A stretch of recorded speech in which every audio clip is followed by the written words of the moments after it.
அத்தியாயம் 1.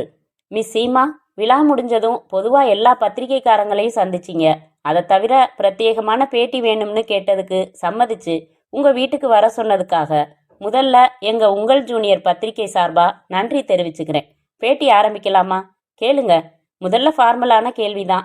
மிஸ் இந்தியாவா நீங்கள் தேர்ந்தெடுக்கப்பட்டப்போ உங்கள் மனநிலை எப்படி இருந்துச்சு? அதை எப்படி சொல்கிறதுனே தெரியல.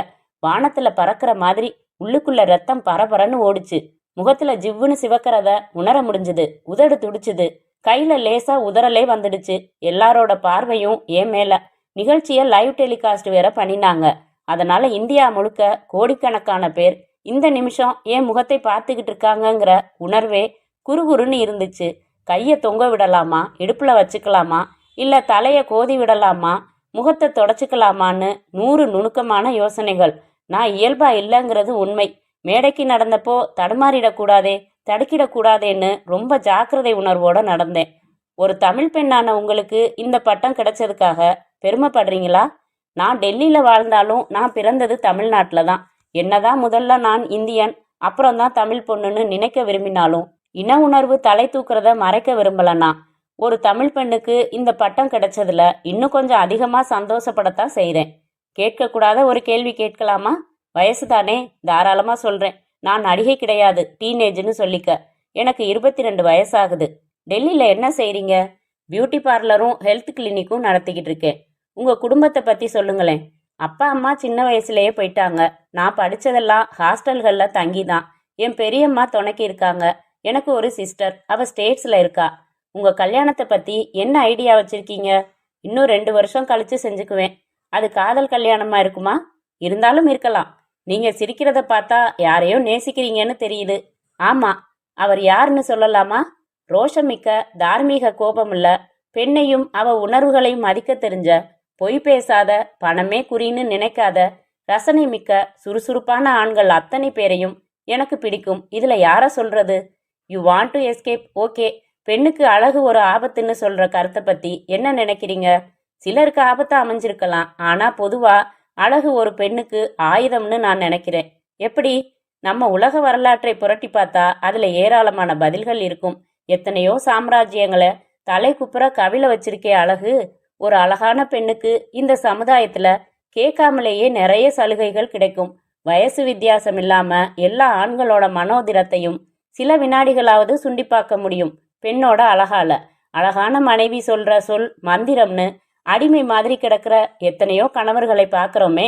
சினிமால அழகான நடிகைகள் எவ்வளவு உள்ளங்களை ஆட்டி வைக்கிறாங்க. எத்தனையோ பொருள்களோட விற்பனைக்கு அழகான பெண்களோட விளம்பர கவர்ச்சி பின்னணியில் இருக்குதே. இதை எக்ஸ்பிளாய்டேஷன்னு நினைக்கலையா நீங்க? அது ஒரு கோணம். ரெகக்னேஷன்ங்கிறது இன்னொரு கோணம். ஆம்பளைங்களோட ஷேவிங் கிரீம் விளம்பரத்துக்கு கூட பெண்ணை காமிக்க வேண்டியது வியாபார தந்திரமா இருக்கலாம். பெண்ணை டிபெண்ட் பண்ண வேண்டி இருக்குதேங்கிறது ஏன் கோணம்? உலக அழகி போட்டியில கலந்துப்பீங்களா? நிச்சயமா. அதுக்கு இன்னும் 3 மாசம் இருக்கு. சினிமாவில் நடிக்க அழைப்பு வந்தா போவீங்களா? சில அழைப்புகள் வந்துடுச்சு ஏற்கனவே. இன்னும் ஒரு தீர்க்கமான முடிவுக்கு நான் வரல. பெண்களுக்கு பொதுவா என்ன சொல்ல விரும்புறீங்க? நிறைய பெண்கள் தங்களோட உடலமைப்ப, முக அழக சரியானபடி பராமரிக்கிறதே இல்லை. குறிப்பா குடும்ப பெண்கள் முகத்துக்கு 1/2 இன்ச் பவுடர் அடிச்சு நகைகளை மாட்டி விதவிதமா புடவை கட்டுறதோட அலங்காரம் முடிஞ்சு போயிடுறதா நினைக்கிறாங்க. தன் உடம்பை சீரா வச்சுக்கணுங்கிற சென்ஸே இருக்கிறதில்ல. வீட்டில் இருந்தபடியே தினம் 1 மணி நேரம் ஒதுக்கினால் கூட போதும். சில எக்ஸசைஸ்கள் செஞ்சு உடலமைப்பை அழகுபடுத்திக்கிறதோட ஆரோக்கியமாகவும் வச்சுக்க முடியும். என் பியூட்டி பார்லருக்கு வர்ற எவ்வளவோ பேருக்கு நான் இலவசமாகவே ஆலோசனைகள் தந்திருக்கேன். எக்ஸ்கியூஸ் மீ, என்ன துர்கா, உங்களுக்கு ஃபோன் வந்திருக்குமா? வெயிட் எ மினிட், இதோ வந்துட்டேன். துர்கா, இவருக்கு ஜூஸ் கொண்டாந்து கொடு. Hello, congratulations. தேங்க்ஸ். நீங்க? நான் ராம் பிரசாத், மெட்ராஸ்லேருந்து பேசுகிறேன். கேள்விப்பட்டிருக்கீங்களா மிஸ் சீமா? என் பேரை ராம் பிரசாத், ஃபிலிம் ப்ரொடியூசர். அவரே தான். அடுத்த ப்ராஜெக்டா தமிழ், தெலுங்கு, கன்னடம் 3 மொழியில் ஒரு படம் பண்ணுறேன். Script ready. ஹீரோயின் புதுமுகமாக இருந்தால் தேவலாம்னு டைரக்டர் அபிப்பிராயப்பட்டாரு. நேற்று டெலிவிஷனில் மிஸ் இந்தியா போட்டி நிகழ்ச்சி பார்த்தோம். உங்களை தான் 3 மொழிக்கும் போடுறதுன்னு உடனே தீர்மானித்தோம். நீங்கள் எஸ்ன்னு சொன்னீங்கன்னா உடனே நான் நேரில் வர்றேன். சார், நான் சினிமாவில் நடிக்கிறதான்னு இன்னும் தீர்மானிக்கல. Take your own time. யோசிங்க, முடிவெடுங்க. அது உங்கள் பர்சனல் விஷயம். ஆனால் you have such a youth brimming face cut. Enter பண்ணினா 2 வருஷத்தில் சூப்பர் ஸ்டார் தான். சினிமா உலகம் பற்றி புதுசாக சொல்ல வேண்டியதில்லை. கிளிக் ஆயிட்டீங்கன்னா அப்புறம் பணத்தை எண்ணி வாங்க மாட்டீங்க, எடை போட்டு தான் வாங்குவீங்க. பல விஷயங்களை யோசிச்சு தான் முடிவுக்கு வரணும் சார். நான் வற்புறுத்தல, யோசிச்சே முடிவெடுங்க. நடிக்கலாம்னு தீர்மானிச்சா எனக்கு முதல் வாய்ப்பு கொடுங்க. பை எனக்கு இன்னொரு உதவி செய்வீங்களா? சொல்லுங்க சார். வர்ற 15ஆம் தேதி ஞாயிற்றுக்கிழமை மெட்ராஸ்ல என்னோட புது ப்ரீவியூ தியேட்டர் ஒன்று திறக்கிறேன். அந்த விழாவில் நீங்க கலந்துக்கிட்டு குத்துவிளக்கு ஏற்றி வைக்கணும். எனக்கு பெருமையா இருக்கும். உங்களுக்கு வரப்போக ஃப்ளைட் டிக்கெட் ஏற்பாடு செய்கிறேன். இங்கே ஸ்டார் ஹோட்டல்ல ரூம் போட்டு தர்றேன். ப்ளீஸ் இதையாவது நீங்க ஒப்புக்கணும். நீங்க சம்மதிச்சா அந்த திறப்பு விழாவிலேயே உங்களுக்கு பாராட்டு விழாவும் ஏற்பாடு செஞ்சு இந்திய அழகிக்கு முதல் பாராட்டு விழா நடத்தின பெருமை அடைய விரும்புறேன். என்ன சொல்றீங்க? சரி, கலந்துக்கிறேன். ரொம்ப தேங்க்ஸ் மிஸ் சீமா. அத்தியாயம் 2. இந்திய அழகியாக தேர்ந்தெடுக்கப்பட்டுள்ள சீமாவை வர்ணிக்காமல் மேற்கொண்டு தொடர்ந்தால் நரகத்தில் எண்ணெய் கொப்பரையில் குளிக்க வேண்டும். கொதிக்கின்ற எண்ணெய் என்று திருத்திக் கொள்ளவும். எனவே சீமா மாப்பிள்ளை ஊர்வலத்திற்கென்றே வாழுகின்ற ஆவணத்து வெள்ளை குதிரையைப் போன்று மிடுக்கானவள். மேற்படி குதிரை உள்ள ஆவணம் அறந்தாங்கி அருகில் உள்ளது. அறந்தாங்கி காரைக்குடி அருகில், காரைக்குடி மதுரை அருகில். பயணச்சிக்கல் தவிர்த்து ஃப்ளைட் ஏறி டெல்லியில் சீமாவை பார்த்து விடுவது சாலச் சிறந்தது.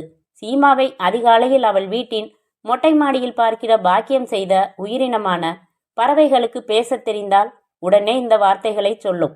சீமா, நான் உன்னை காதலிக்கிறேன். அவள் பயிற்சிகள் முடித்துவிட்டு வழிகிற வியர்வையுடன் வருகிற சூரியனின் தளபதி கதிர்களில் தடவலில் சிவந்த மேனி பிரெஞ்சு பாலிஸ் போட்டது போல இருக்கும். கண்களின் சுழற்சிக்கு அமெரிக்கா தன் அணு ஆயுத தயாரிப்பு அத்தனையையும் நிறுத்த சம்மதிக்கும். உதடுகளை ஜப்பான் இளவரசர் இன்னும் பார்க்கவில்லை. பார்த்துவிட்டால் தன் கனவு நாயகியான புரூக்ஷீல்டை அம்போவென விட்டுவிட்டு சீமாவை கல்யாணம் செய்து தர சொல்லி பெற்றோரை கேட்டிருப்பார். சீமாவுக்கு வந்த காதல் கடிதங்களை எடைக்கு போட்டு கிடைத்த பணத்தில்தான் ஹெல்த் கிளப் ஆரம்பித்தாள் என்கிற மிகையோ மிகையான வாக்கியத்துடன் கதைக்கு வந்து விடலாம். விமானம் சென்னையை சமீபித்து கொண்டிருந்தது. நேரம் இரவு 9:30. எந்த விழாவுக்கும் ஒப்புக்காத நீங்க இந்த திறப்பு விழாவுக்கு மட்டும் எப்படிமா ஒப்புக்கிட்டீங்க என்றாள் துர்கா. ராம் பிரசாத் தமிழ்ல ஒரு பெரிய ப்ரொடியூசர் துர்கா. தன் படத்துல நடிக்க அழைப்பு கொடுத்திருக்காரு. தீர்க்கமா யோசிச்சப்போ சினிமால நடிக்கலாமான்னு ஒரு யோசனை. நிறைய சம்பாதிக்கலாம், நிறைய புகழ், அப்படி ஒரு முடிவு எடுக்கலாமான்னு நினைச்சுக்கிட்டு இருக்கிறதால அவரோட இந்த திறப்பு விழா அழைப்ப நிராகரிக்கிறது சரியா படல. அதனாலதான் சம்மதிச்சேன் என்றாள் சீமா. விமானம் வெளிச்சமான ரன்வேயை தன் டயர் பாதங்களால் தொட்டு சறுக்கி திரும்பி நின்று இறங்கினார்கள். விமான நிலையம் தன் உடல் முழுக்க ஜிகினா சிந்தினது போல விளக்கு வெளிச்சங்களில் தகதகத்தது. பனிக்காற்று சீறிக்கொண்டிருந்தது. சஃபாரி சூட் அணிந்த மீசை இல்லாத ராம் பிரசாத் அனுப்பி வைத்த அவரின் பிஏ இவர்களை ஆங்கிலத்தில் வரவேற்றான். 3 நாள் ரயிலில் பிரயாணித்தவர்களைப் போல, பிரயாணம் நலமா என்றான். ஏசி காரில் அவர்களை அமர வைத்து முன்னால் அமர்ந்ததும் டிரைவர் புறப்பட்டான். ராதாகிருஷ்ணன் சாலையில் புதிதாக நடப்பட்டிருந்த புளோரா என்ற நட்சத்திர ஹோட்டலுக்கு வரும் வரையில் சம்பிரதாயத்திற்காக அவரே நேரில் வந்து வரவேற்க நினைத்திருந்தார். ஒரு முக்கியமான இடைஞ்சல் குறுக்கிட்டு விட்டது. அதற்காக வருத்தம் தெரிவிக்க சொன்னார் என்றான். அதை தவிர பேசவில்லை. புளோரா ஹோட்டல் ஒரு தனி சொர்க்கமாக இயங்கிக் கொண்டிருந்தது. பார்க்கிங் பகுதியில் நின்ற கார்கள் இது இந்தியா அல்ல என்று நினைக்க வைத்தன. மகாராஜா ஒருவர் கதவு திறந்தார். 10,000க்கு குறையாத சாண்ட்லியர்களில் 12 ரிசப்ஷன் ஹாலில் தொங்கின. கார்பெட்ஸ், சோஃபாக்கள், பித்தளை தொட்டிகளில் செடிகள், வாசனை. கண்ணாடிக்கு மறுபுறம் அமைதியான நீச்சல் குளம். கவுண்டர் அருகே 24 மணி நேர ஷாப்பிங் ஹால், டிராவல்ஸ் அலுவலகம், பார்லர். 3வது தளத்தில் 307ஆம் அறைக்கு வந்தார்கள்.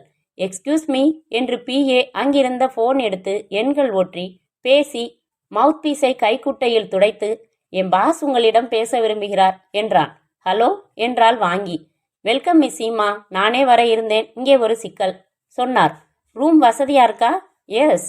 அப்புறம் நாளைக்கு காலையில் 11 மணிக்கு விழா. காலையில் 8:30 மணிக்கு நான் கார் அனுப்புகிறேன். நேராக எங்கள் வீட்டுக்கு வரீங்க. என்னோட பிரேக்ஃபாஸ்ட் எடுத்துக்கிறீங்க. அப்புறம் அங்கேருந்தே நேராக போயிடலாம். ஓகே? Okay sir. வேற ஏதாவது தேவையா? எதுவானாலும் என் ஆளுக்கிட்ட கேளுங்க, செய்து கொடுப்பான். வேற ஒன்றும் வேணாம் sir. Good night. Good night. ஃபோனை வைத்தாள். பிஏ அவள் பார்வைக்காக காத்திருந்து, மேடம் எது வேணும்னாலும் நீங்கள் ஆர்டர் செய்துக்கலாம். Round the clock room service உண்டு இங்கே. உங்களுக்கு கார் தேவைப்பட்டா விட்டுட்டு வர சொன்னாரு. இல்லை தேவையில்லை, நீங்கள் எடுத்துகிட்டு போயிடலாம். காலையில் 8:30 மணிக்கு அனுப்பி வைக்கிறதா சொன்னார். அப்போ வந்தால் போதும். நான் ரெடியாக இருக்கேன். Thank you madam. Good night. அவன் வெளியேறியதும், துர்கா எது வேணும்னாலும் ஆர்டர் செய், நான் குளிச்சுட்டு வந்துடுறேன். என்று தன் பெட்டியை திறந்தாள் சீமா. அவள் பாத்ரூமிற்கு நடந்தபோது டெலிஃபோன் ஒலித்து துர்கா எடுத்து, உங்களுக்கு தாமா என்றாள். ஹலோ, சீமா ஹியர் என்றாள். Good evening madam. இந்த நேரத்தில் தொந்தரவு செய்கிறதுக்கு sorry. I am Suresh, a freelance photographer. நீங்கள் மெட்ராஸ் வர்றதை கேள்விப்பட்டு ரொம்ப முயற்சி பண்ணி உங்களை ஃபோனில் பிடிச்சிருக்கேன். எனக்காக ஒரு 15 நிமிஷம் ஒதுக்க முடியுமா? காஸ்டியூம் சேஞ்ச் எல்லாம் வேணாம், ஜஸ்ட் 7-8 ஸ்னாப்ஸ் எடுத்துக்கிறேன் ப்ளீஸ். எப்போ வந்தால் உங்களுக்கு வசதி? சாரி சார், அதுக்கெல்லாம் நேரம் இருக்காதுன்னு நினைக்கிறேன். காலையில் 8:30க்கெல்லாம் வெளியில் புறப்படுறேன். விழா முடிஞ்சதும் உடனே ஃப்ளைட் பிடிக்க ஏர்போர்ட்டுக்கு ரஷ் பண்ண வேண்டியதாக இருக்கும். இது ஒரு அவசரமான ட்ரிப்பு. சம் அதர் டைம் பார்க்கலாம். வற்புறுத்துறதா நினைக்காதீங்க. I am that much curious. ஒரு 10 நிமிஷமாவது. 8 o'clock நான் வர்றேனே. But I won't be ready mister. ஒரு 8:15, 8:20.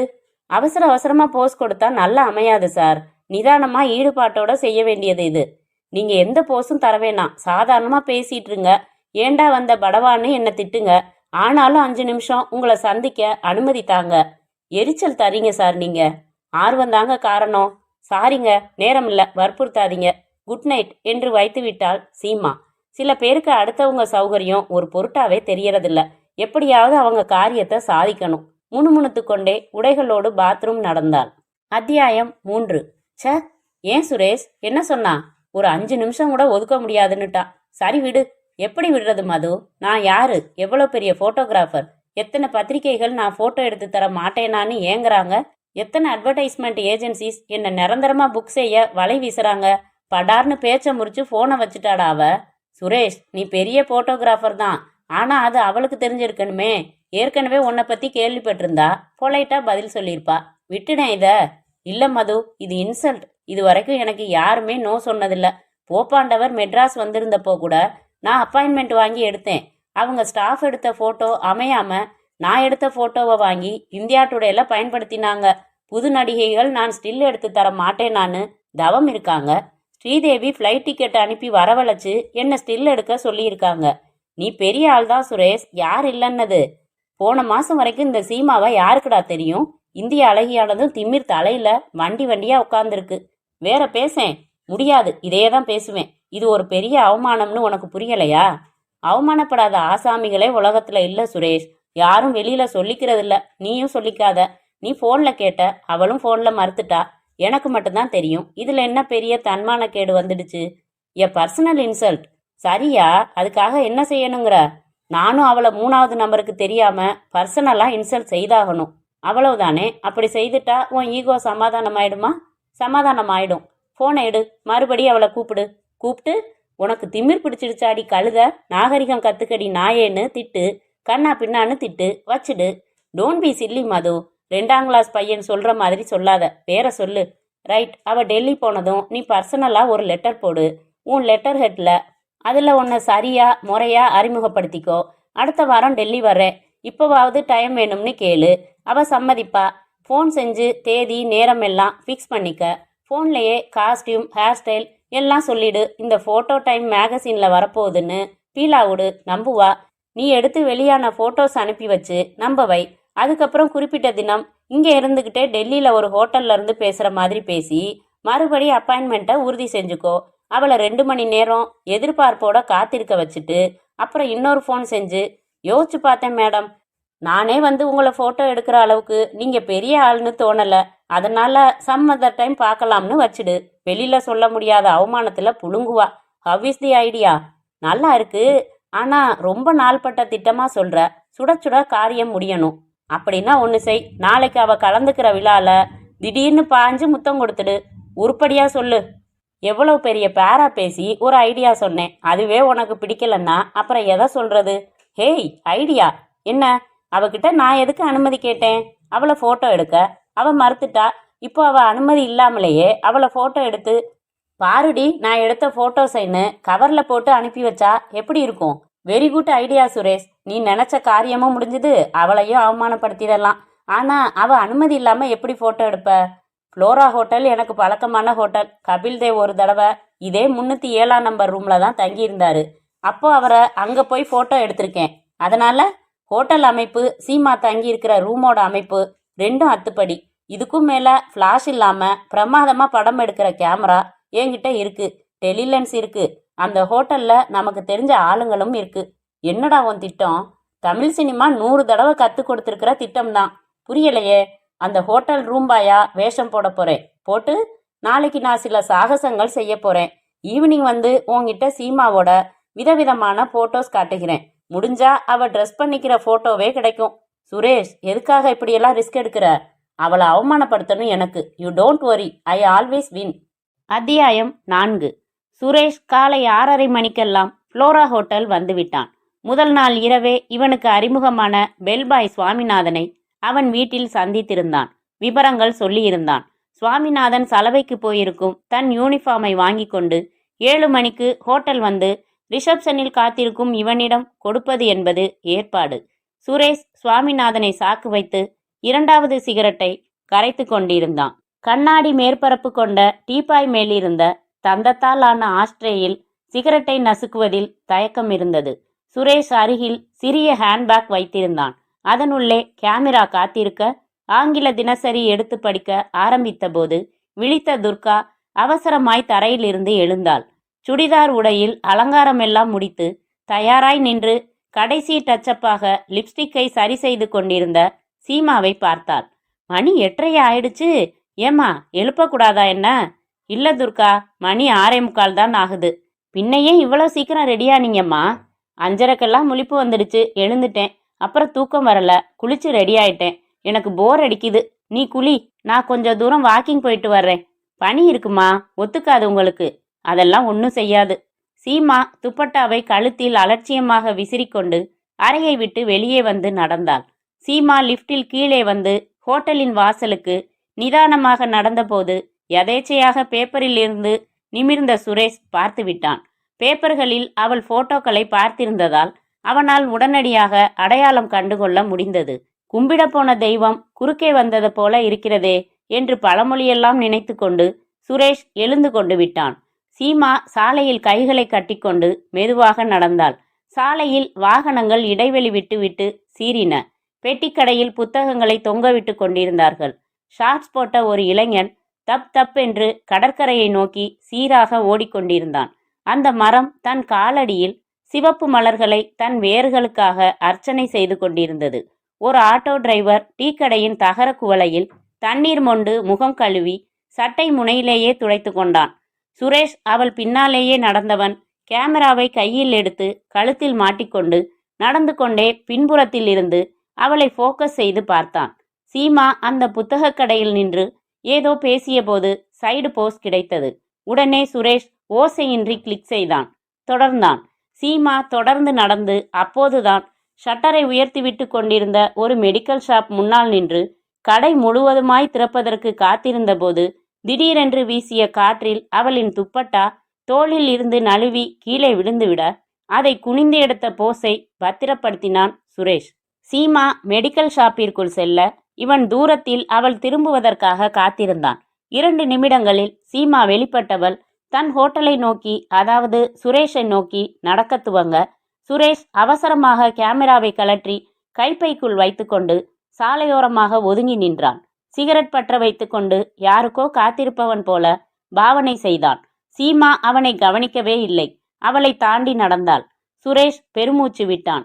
சீமா ஹோட்டல் ஃப்ளோராவுக்குள் நுழைந்ததும் இவன் முன்போல ரிசப்ஷனில் அமர்ந்து சுவாமிநாதனுக்காக காத்திருந்தான். சீமா மென்தால் சாக்லேட்டை சுவைத்து கொண்டே தன் அறைக்கு வந்தபோது துர்கா சீப்பை தலையில் நட்டு வைத்து கதவை திறந்தாள். சீமா ஈசி சேரில் அமர்ந்து ஆங்கில தினசரியை புரட்டினாள். இன்றைக்கு காலையில் இவள் கலந்து கொண்டு குத்துவிளக்கு ஏற்றும் பிரிவியூ தியேட்டரின் திறப்பு விழா அழைப்பு அரை பக்கத்திற்கு வெளியிட்டிருந்தார்கள். அதில் இவளின் புகைப்படமும் இருந்தது. துர்கா, மியூசிக்க போடேன். ஹோட்டலின் மியூசிக் சேனலில் வழிந்த கர்நாடக இசை இதமாக இருந்தது. கண்களை மூடி தொடையில் மெதுவாக தாளமிட்டு கொண்டு அதை ரசித்தாள். 7:15க்கு சுவாமிநாதன் பேப்பரில் சுற்றின ஹோட்டலின் யூனிஃபார்முடன் வந்தான். சாரி சார், சலவக்கடையில் லேட் ஆகிட்டான். பரவாயில்ல. சுரேஷ் அந்த உடையுடன் டாய்லெட் அறை சென்று மாற்றிக்கொண்டான். தான் போட்டிருந்த உடைகளை சுவாமிநாதனிடம் கொடுத்து பார்க்கிங்கில் நிறுத்தியுள்ள தன் காரின் டிக்கியில் வைக்கச் சொன்னான். 3வது ஃப்ளோர் வந்தான். அந்த ஃப்ளோரில் மொத்தம் 10 அறைகள். அந்த 10 அறைகளின் எண்களை எழுதி அலாரம் பொருத்தின போர்டின் அருகில் ஒரு பெல் பாய் காத்திருந்தான். இந்த 10 அறைகளில் எந்த அறையிலாவது காலிங் பெல் அடித்தால் உடனே இந்த போர்டில் அந்த அறையின் மேல் உள்ள சிகப்பு விளக்கு எரியும். பையன் உடனே அதை அணைத்துவிட்டு அந்த அறைக்கு போய் விசாரிப்பது சிஸ்டம். சுரேஷ் அந்த பையனுக்கு விஷ் செய்தான். புதுசு, இந்த ஃப்ளோர்ல பெல்பாயா என்னையும் போட்டிருக்காங்க. உங்க பேர் என்ன? தண்டபாணி. எஸ், தண்டபாணிக்கு அசிஸ்ட் பண்ணணும்னு சொல்லித்தான் என்ன இங்கே அனுப்பி வச்சாரு. யாரு? பெல் கேப்டன் தான். அந்த தண்டபாணி 60 வினாடிகளில் சுலபமாக ஏமாந்து சரி இரு என்றான். 302 விளக்கு எரிந்தது. தண்டபாணி இவனை போகச் சொல்ல, அண்ணே சொன்னா கோச்சுக்காதீங்க, எனக்கு 5 ராசி இல்லாத நம்பர். நான் நியூமராலஜி பார்க்குறவன். கூட்டுத்தொகை 1 வர்ற மாதிரி ரூம்ல என் சர்வீஸா ஆரம்பிக்கிறேனே. இவன் சொல்லி கொண்டிருக்கும் போதே 307 தலையில் சிவப்பு விளக்கு எரிந்தது. உன் ராசிப்படியே 307 நம்பர் ரூமுக்கு நீ போப்பா, நான் 302 கவனிக்கிறேன். சுரேஷ் உடனே தன் தொப்பியை சரி செய்து கொண்டு கேமரா அடங்கிய கைப்பையுடன் 307க்கு வந்து அழைப்பு மணியை அழுத்திவிட்டு கதவை தள்ளி உள்ளே வந்தான். முதலில் ஒரு சின்ன அறை, அதற்கு பிறகு பெரிய ஹால். அந்த ஹாலில்தான் பெட், ட்ரெஸ்ஸிங் மேஜை எல்லாம். சின்ன அறையில் ஒரு டீப்பாயும் வசதியான 3 பேர் அமர்கிற சோஃபாவும் தனி நாற்காலிகள் 2 இருந்தன. சின்ன அறைக்கும் அடுத்த ஹாலுக்கும் நடுவே திரைச்சீலை. சுரேஷ் திரைச்சீலையை நகர்த்தி கொண்டு எஸ் மேடம் என்றான். சேஃப்டி பின் ஒரு அட்டை வாங்கிட்டு வா.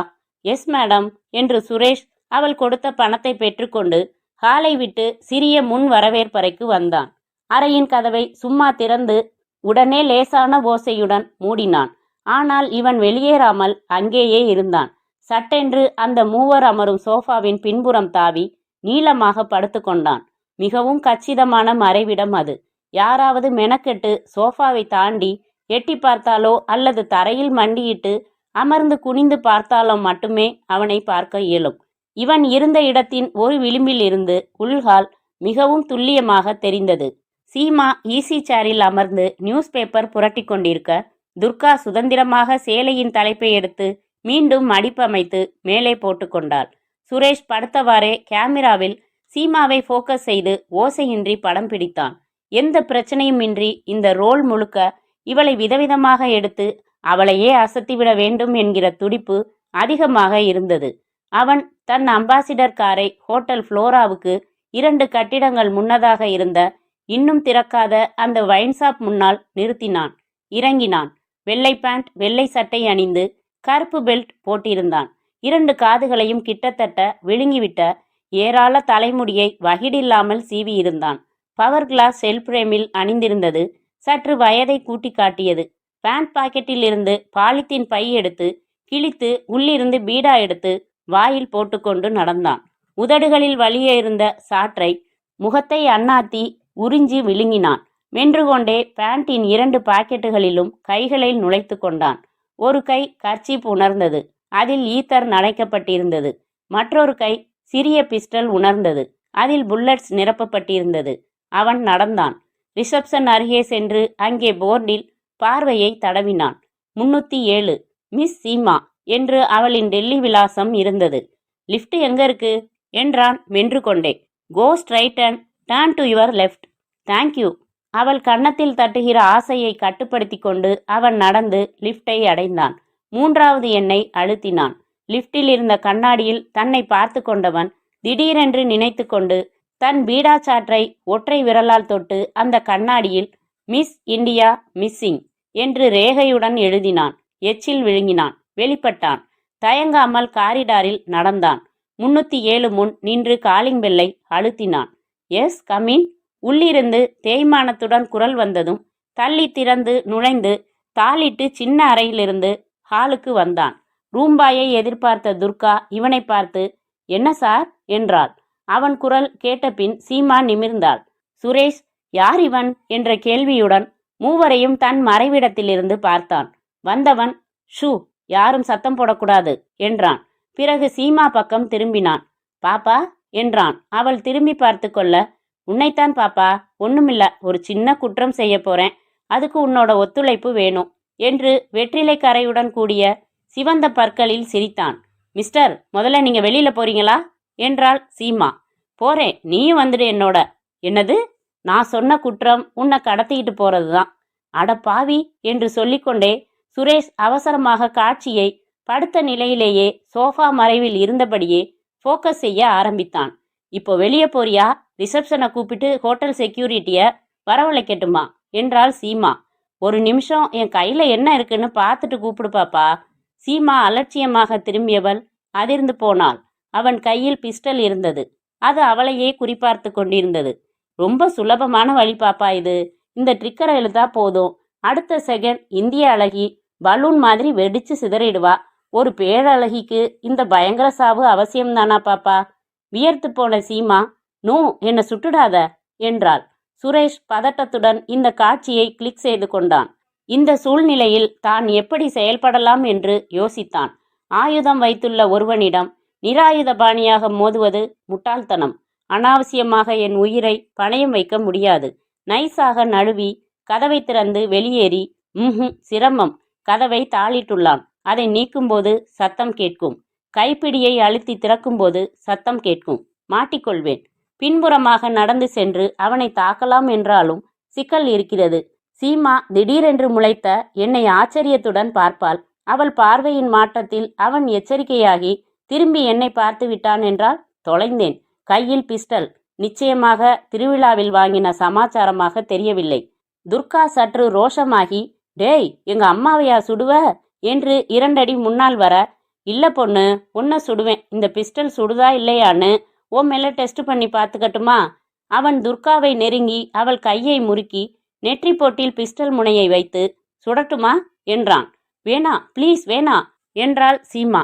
அப்படின்னா என்னோட எதிர்ப்பு காட்டாம வரணும். எங்கே வரணும்? அது அப்புறம் என்றவன் சட்டென்று கைக்குட்டை எடுத்து கையில் வைத்து கொண்டு, பாப்பா, நீ சொன்னதுக்காக இவளை சுடாம விடுறேன். நான் உன் பக்கமா உரசிக்கிட்டு நடப்பேன். என் பிஸ்டல் யாருக்கும் தெரியாம ரகசியமா உன் இடுப்பை தொட்டுக்கிட்டு இருக்கும். ஹோட்டலுக்கு வெளியில என் கார் நிக்குது. அதுகிட்ட போற வரையும் முரண்டு பண்ணாம, வழியில கத்தாம, தப்பிக்க முயற்சி பண்ணாம வரணும். நீ மீறினா என் பிஸ்டல் சீரும். இந்த பெண்ணை மயக்கப்படுத்திடலாம். நிம்மதியா தூங்கட்டும். துர்காவின் மூக்கில் கர்ச்சிப்பை வைத்து அவளை கட்டாயமாக ஈத்தர் சுவாசிக்க செய்து சில வினாடிகளில் அவள் சரிந்து விழுந்ததும், கமான் டார்லிங் என்று சீமாவின் இடுப்பில் பிஸ்டலை வைத்தான் அவன். இருவரும் அறையை விட்டு வெளியேறியதும் பரபரவென்றிருந்த சுரேஷ் தன் மறைவிடத்திலிருந்து வெளிப்பட்டான். இப்போது என்ன செய்ய வேண்டும் என்று புரியவில்லை. ரிசப்ஷனில் சொல்லலாமா? சொல்லலாம். ஆனால் அவர்கள் அதிரடியாக நடவடிக்கைகளில் இறங்குவார்கள். அவன் ஆத்திரப்பட்டு சீமாவை சுட்டுவிடலாம். போலீஸுக்கு சொல்லி அவர்கள் வந்து சீமாவை காப்பாற்ற இப்போது அவகாசமில்லை. என்னிடம் கார் இருக்கிறது. அவன் சீமாவை கடத்தப் போவது தன் காரில். இந்த நிமிடம் அவன் கடத்துகிற விஷயம் அறிந்தவன் நான் ஒருவன் மட்டுமே. அவனை பொறுத்தவரை யாருக்கும் தெரியாது என்கிற நினைப்பில் சற்று அலட்சியமாகவே நடந்து கொள்வான். அவன் ஏதோ ஒரு நோக்கத்துடன் தான் கடத்தி செல்கிறான். சீமாவை கொல்வதோ கற்பழிப்பதோ அவன் நோக்கமில்லை. அது அவன் நோக்கம் என்றால் இந்த அறையிலேயே செயல்படுத்தி இருக்க முடியும். ஆகவே வேறு நோக்கம். அந்த நோக்கம் நிறைவேறும் வரை சீமாவின் உயிருக்கு ஆபத்திருக்காது. எங்காவது ஒளித்து வைப்பான். நான் ரகசியமாக இப்போது அவன் காரை தொடர்ந்து சென்று அவன் இருப்பிடத்தை தெரிந்து கொண்டு விட்டு பிறகு போலீசிடம் சொல்லி படையாக சென்று மீட்டுவிட முடியும். இந்த யோசனை சிறப்பானதாக படவே சுரேஷ் கேமரா கொண்ட பையுடன் அறையை விட்டு வெளியேறினான். லிஃப்ட் என்கேஜ்டாக இருந்ததால் படிகளை உபயோகித்து கீழே வந்தபோது அவனும் அவளையொட்டி சீமாவும் ஹோட்டலின் வெளிவாசல் அருகில் நடந்து கொண்டிருந்தார்கள். சுரேஷ் பாய்ச்சலாக தன் வெள்ளை மாருதிக்கு வந்து அமர்ந்தான். ஹோட்டல் யூனிஃபார்முடன் ஒரு பெல்பாய் ஓடி வந்து காரை எடுப்பதை பார்த்த பார்க்கிங் அசிஸ்டன்ட் ஆச்சரியமாய் பார்த்து தடுக்கலாமா விசாரிக்கலாமா என்று யோசிப்பதற்குள் சீறிவிட்டான் அவன். கிரீம் நிற அம்பாசிடர் அப்போதுதான் புறப்பட அதில் முன் சீட்டில் சீமாவும் டிரைவிங் சீட்டில் அவனும் அமர்ந்திருப்பதை பின்புறமாக பார்க்க முடிந்தது. சுரேஷ் மிக சாமர்த்தியமாக அந்த அம்பாசிடரை தொடர ஆரம்பித்தான். ஒற்றை கையால் ஸ்டியரிங்கை கையாண்டு கொண்டே மற்றொரு கையால் அம்பாசிடரின் நம்பர் பிரேமுக்குள் வரும்படி ஃபோக்கஸ் செய்து ஒரு கிளிக். 2 கார்களும் பீச் சாலை வந்து அடையாறு நோக்கி சென்றன. சாந்தோம், ஐயப்பன் கோவில் எல்லாம் கடந்து சத்யா ஸ்டுடியோ தாண்டி அடையாறு பாலத்தை தொட்டபோது எதிரே படுவேகமாக வந்த லாரியிலிருந்து கடைசி வினாடியில் அம்பாசிடர் அபாயகரமாக வளைந்து திரும்பி நேராக தப்பித்தது. ஆனால் அம்பாசிடரையே கவனத்தில் வைத்து வேகம் குறைக்காமல் தொடர்ந்து வந்த சுரேஷ் லாரியை திடீரென்றுதான் கவனித்து வளைத்து தவிர்க்க முயல்வதற்கு முன்பாக அந்த கோரமான விபத்து ஏற்பட்டுவிட்டது. மாருதி 2 டைவ் அடித்து பாலத்தின் ஓரத்தில் கைப்பிடி சுவரில் மோதியது. லாரி மூக்கு நசுங்கி 90 டிகிரி திரும்பி நின்றது. சுரேஷ் தூக்கி எறியப்பட்டான். அந்த கேமரா பறந்து அடையாறு பழைய பாலத்தின் புதர்களுக்கு நடுவில் விழுந்தது. அத்தியாயம் 5. Good morning doctor. நான் சப் இன்ஸ்பெக்டர் தயாளன். ஹோட்டல் ஃப்ளோராலேருந்து கொண்டாந்து உங்ககிட்ட அட்மிட் பண்ணின பொண்ணுக்கு எப்படி இருக்கு? கிரிட்டிக்கலா எதுவும் இல்லை. ஈத்தர் சுவாசிச்சிருக்காங்க. இன்ஜெக்ஷன் கொடுத்துருக்கேன். கொஞ்ச நேரத்தில் மயக்கம் தெளிஞ்சிடும். ப்ராப்ளம் என்ன? அவங்க யாரு? மிஸ் இந்தியா சீமா மெட்ராஸ் வந்திருக்காங்க. ஒரு நிகழ்ச்சியில் கலந்துக்க. அவங்களோட அசிஸ்டண்ட் இவங்க. யாரோ ஒருத்தன் இவங்கள மடக்கிட்டு அவங்கள கடத்திட்டு போயிருக்கிற மாதிரி படுது. இவங்க ஸ்டேட்மெண்ட் தெரிஞ்சாதான் கரெக்டாக புரிஞ்சுக்க முடியும். நான் பேஷண்ட்டை பார்க்கணுமே. வாங்க பார்க்கலாம். அநேகமாக மயக்கம் தெளிஞ்சிருக்கலாம். பை டாக்டர், ஃபினாயில் வாடையை மீறி இவ்வளவு மணக்குதே. என்ன சென்ட் யூஸ் பண்ணுறீங்க? இந்த ரூம் தானா? Good morning doctor. Good morning. கண் திறந்தாங்களா சிஸ்டர்? ஒரு தடவை திறந்து பார்த்து மறுபடி மயங்கிட்டாங்க. இவங்க பேர் என்ன தெரியுமா சார்? துர்கா டாக்டர். துர்கா? துர்கா இங்கே பாருங்க. துர்கா எந்திரிங்க. Very good. உங்களுக்கு ஒன்றும் இல்லை. அப்படியே சாஞ்சு உட்காருங்க. இன்னும் மயக்கமாக இருக்கா? நாக்க நீட்டுங்க. Very good. You are all right. சீமாம்மா இங்க. ஐயோ, அந்த பாவி சுட்டுடலையே. மிஸ்டர் தயாளன், நீங்கள் அவங்கள விசாரிக்கலாம். நல்ல மனநிலையில் இருக்காங்க. நான் என் ரூமுக்கு போகிறேன். Thank you doctor. இதோ பாருமா, பதறாம பயப்படாம சொல்லு. என்ன நடந்துச்சு? நீங்கள் முதல்ல சீமாமாவுக்கு என்ன ஆச்சுன்னு சொல்லுங்க. மிஸ் சீமா ரூமில் இல்லைங்க. நீங்கள் மயங்கி கிடக்கிறத பார்த்து ஹோட்டல்ல இருந்து எனக்கு ஃபோன் செஞ்சாங்க. அவங்களே உங்களை இங்கே அட்மிட் செஞ்சாங்க. லிஃப்ட் கண்ணாடியில் மிஸ் இந்தியா மிஸ்ஸிங்னு எழுதியிருக்கு. ஹோட்டல் யூனிஃபார்மில் எவனோ ஒருத்தன் ஒரு மாருதியை ஓட்டிக்கிட்டு அவசரமாக போனதா பார்க்கிங் அசிஸ்டன்ட் சொல்கிறாரு. மிஸ் சீமா யாரோ ஒருத்தனோட நடந்து வெளியில் போனதை பார்த்ததா கேட்டில் நிற்கிற கேட்மேன் சொல்கிறான். எல்லாம் குழப்பமாக இருக்குது. நீங்கள் தான் தெளிவுபடுத்த முடியும். அப்படின்னா சீமாமாவை கடத்திக்கிட்டு போயிட்டானா அவன்? அப்படி தான் தெரியுது. யார் அவன்? எப்படி இருந்தான்? எப்போ வந்தான்? என்ன பேசினான்? விவரமாக சொல்லுங்க. வெள்ளை பேண்ட்டு வெள்ளை சட்டை போட்டு வாயில் பீடாவை குதப்பிக்கிட்டே உள்ளே வந்தான் சார். கண்ணாடி போட்டிருந்தான். சீமாமாவை பாப்பா உன்னை கடத்த போறேன்னு சவடாலா பேசினான். அம்மா ஃபோன் எடுக்க போகிறப்போ அவன் கையில் துப்பாக்கி எடுத்துட்டான். நாங்கள் 2 பேரும் ஆடி போயிட்டோம். என்கிட்ட வந்து என் கையை முறுக்கி நெத்தி போட்டியில் துப்பாக்கி வச்சு சுடட்டுமான்னு மிரட்டினான். வேணான்னு அம்மா பதறினாங்க. அப்படின்னா நான் சொல்கிறபடி செய்யணும். துப்பாக்கியை இடுப்பில் ரகசியமாக வச்சு கூட நடப்பேன். சத்தம் போடாமல் நடந்து ஹோட்டலுக்கு வெளியில் உள்ள என் காருக்கு வரணும். தப்பிக்க முயற்சி செஞ்சா சுடுவேன்னு சொன்னான். அம்மா சம்மதிச்சாங்க வேற வழி இல்லாம. உடனே கர்ச்சி பொண்ண என் மூக்குல வச்சு அழுத்தினான். எனக்கு மயக்கமா வந்துடுச்சு. அதுக்கப்புறம் இப்பதான் கண் முழிக்கிறேன். வந்தது எத்தனை பேர்? அவன் ஒருத்தந்தான். அவனை ஏற்கனவே சீமாவுக்கோ உனக்கோ தெரியுமா? பார்த்ததுண்டா? இல்லவே இல்லை. யாரு நீன்னு அம்மாவே பதறினாங்களே. அவன் தான் யாருன்னு சொன்னானா? இல்லை. எதுக்காக கடத்துறேன்னு சொன்னானா? இல்லை. அவன் முகத்தை வர்ணிக்க முடியுமா? நிறைய முடி, பவர் கண்ணாடி, பெரிய மூக்கு, பீடா மென்னதில் சிவந்து போன வாய், காதில் கூட முடி, பாக்கெட்டில் 100 ரூபாய் நோட்டு, துளி கூட அழுக்கோ கசங்களோ இல்லை. என்ன வயசு இருக்கும் அவனுக்கு? 30 வயசு இருக்கும். நேற்று எத்தனை மணிக்கு மெட்ராஸ் வந்தீங்க? ராத்திரி 9:30 மணிக்கு. இந்த ஹோட்டலில் ரூம் போட்டு தங்க வச்சது யாரு? ப்ரொடியூசர் ராம் பிரசாத். அவரோட பிஏ கார் எடுத்துக்கிட்டு ஏர்போர்ட் வந்து எங்களை வரவேற்றாரு. இங்கே தங்க வச்சாரு. அப்புறம் காலையில் அவன் வந்ததுக்கு முன்னாடி வரைக்கும் நேற்று ராத்திரிலேருந்து யார் யார் வந்து சீமாவை சந்திச்சாங்க? யாரும் வரல. 2 ஃபோன் கால் தான் வந்துச்சு. யார் செஞ்சது? எங்களை தங்க வச்சதும் வந்த பிஏவே ராம் பிரசாத் சாருக்கு ஃபோன் செஞ்சு தங்க வச்சிட்டேன்னு சொன்னார்.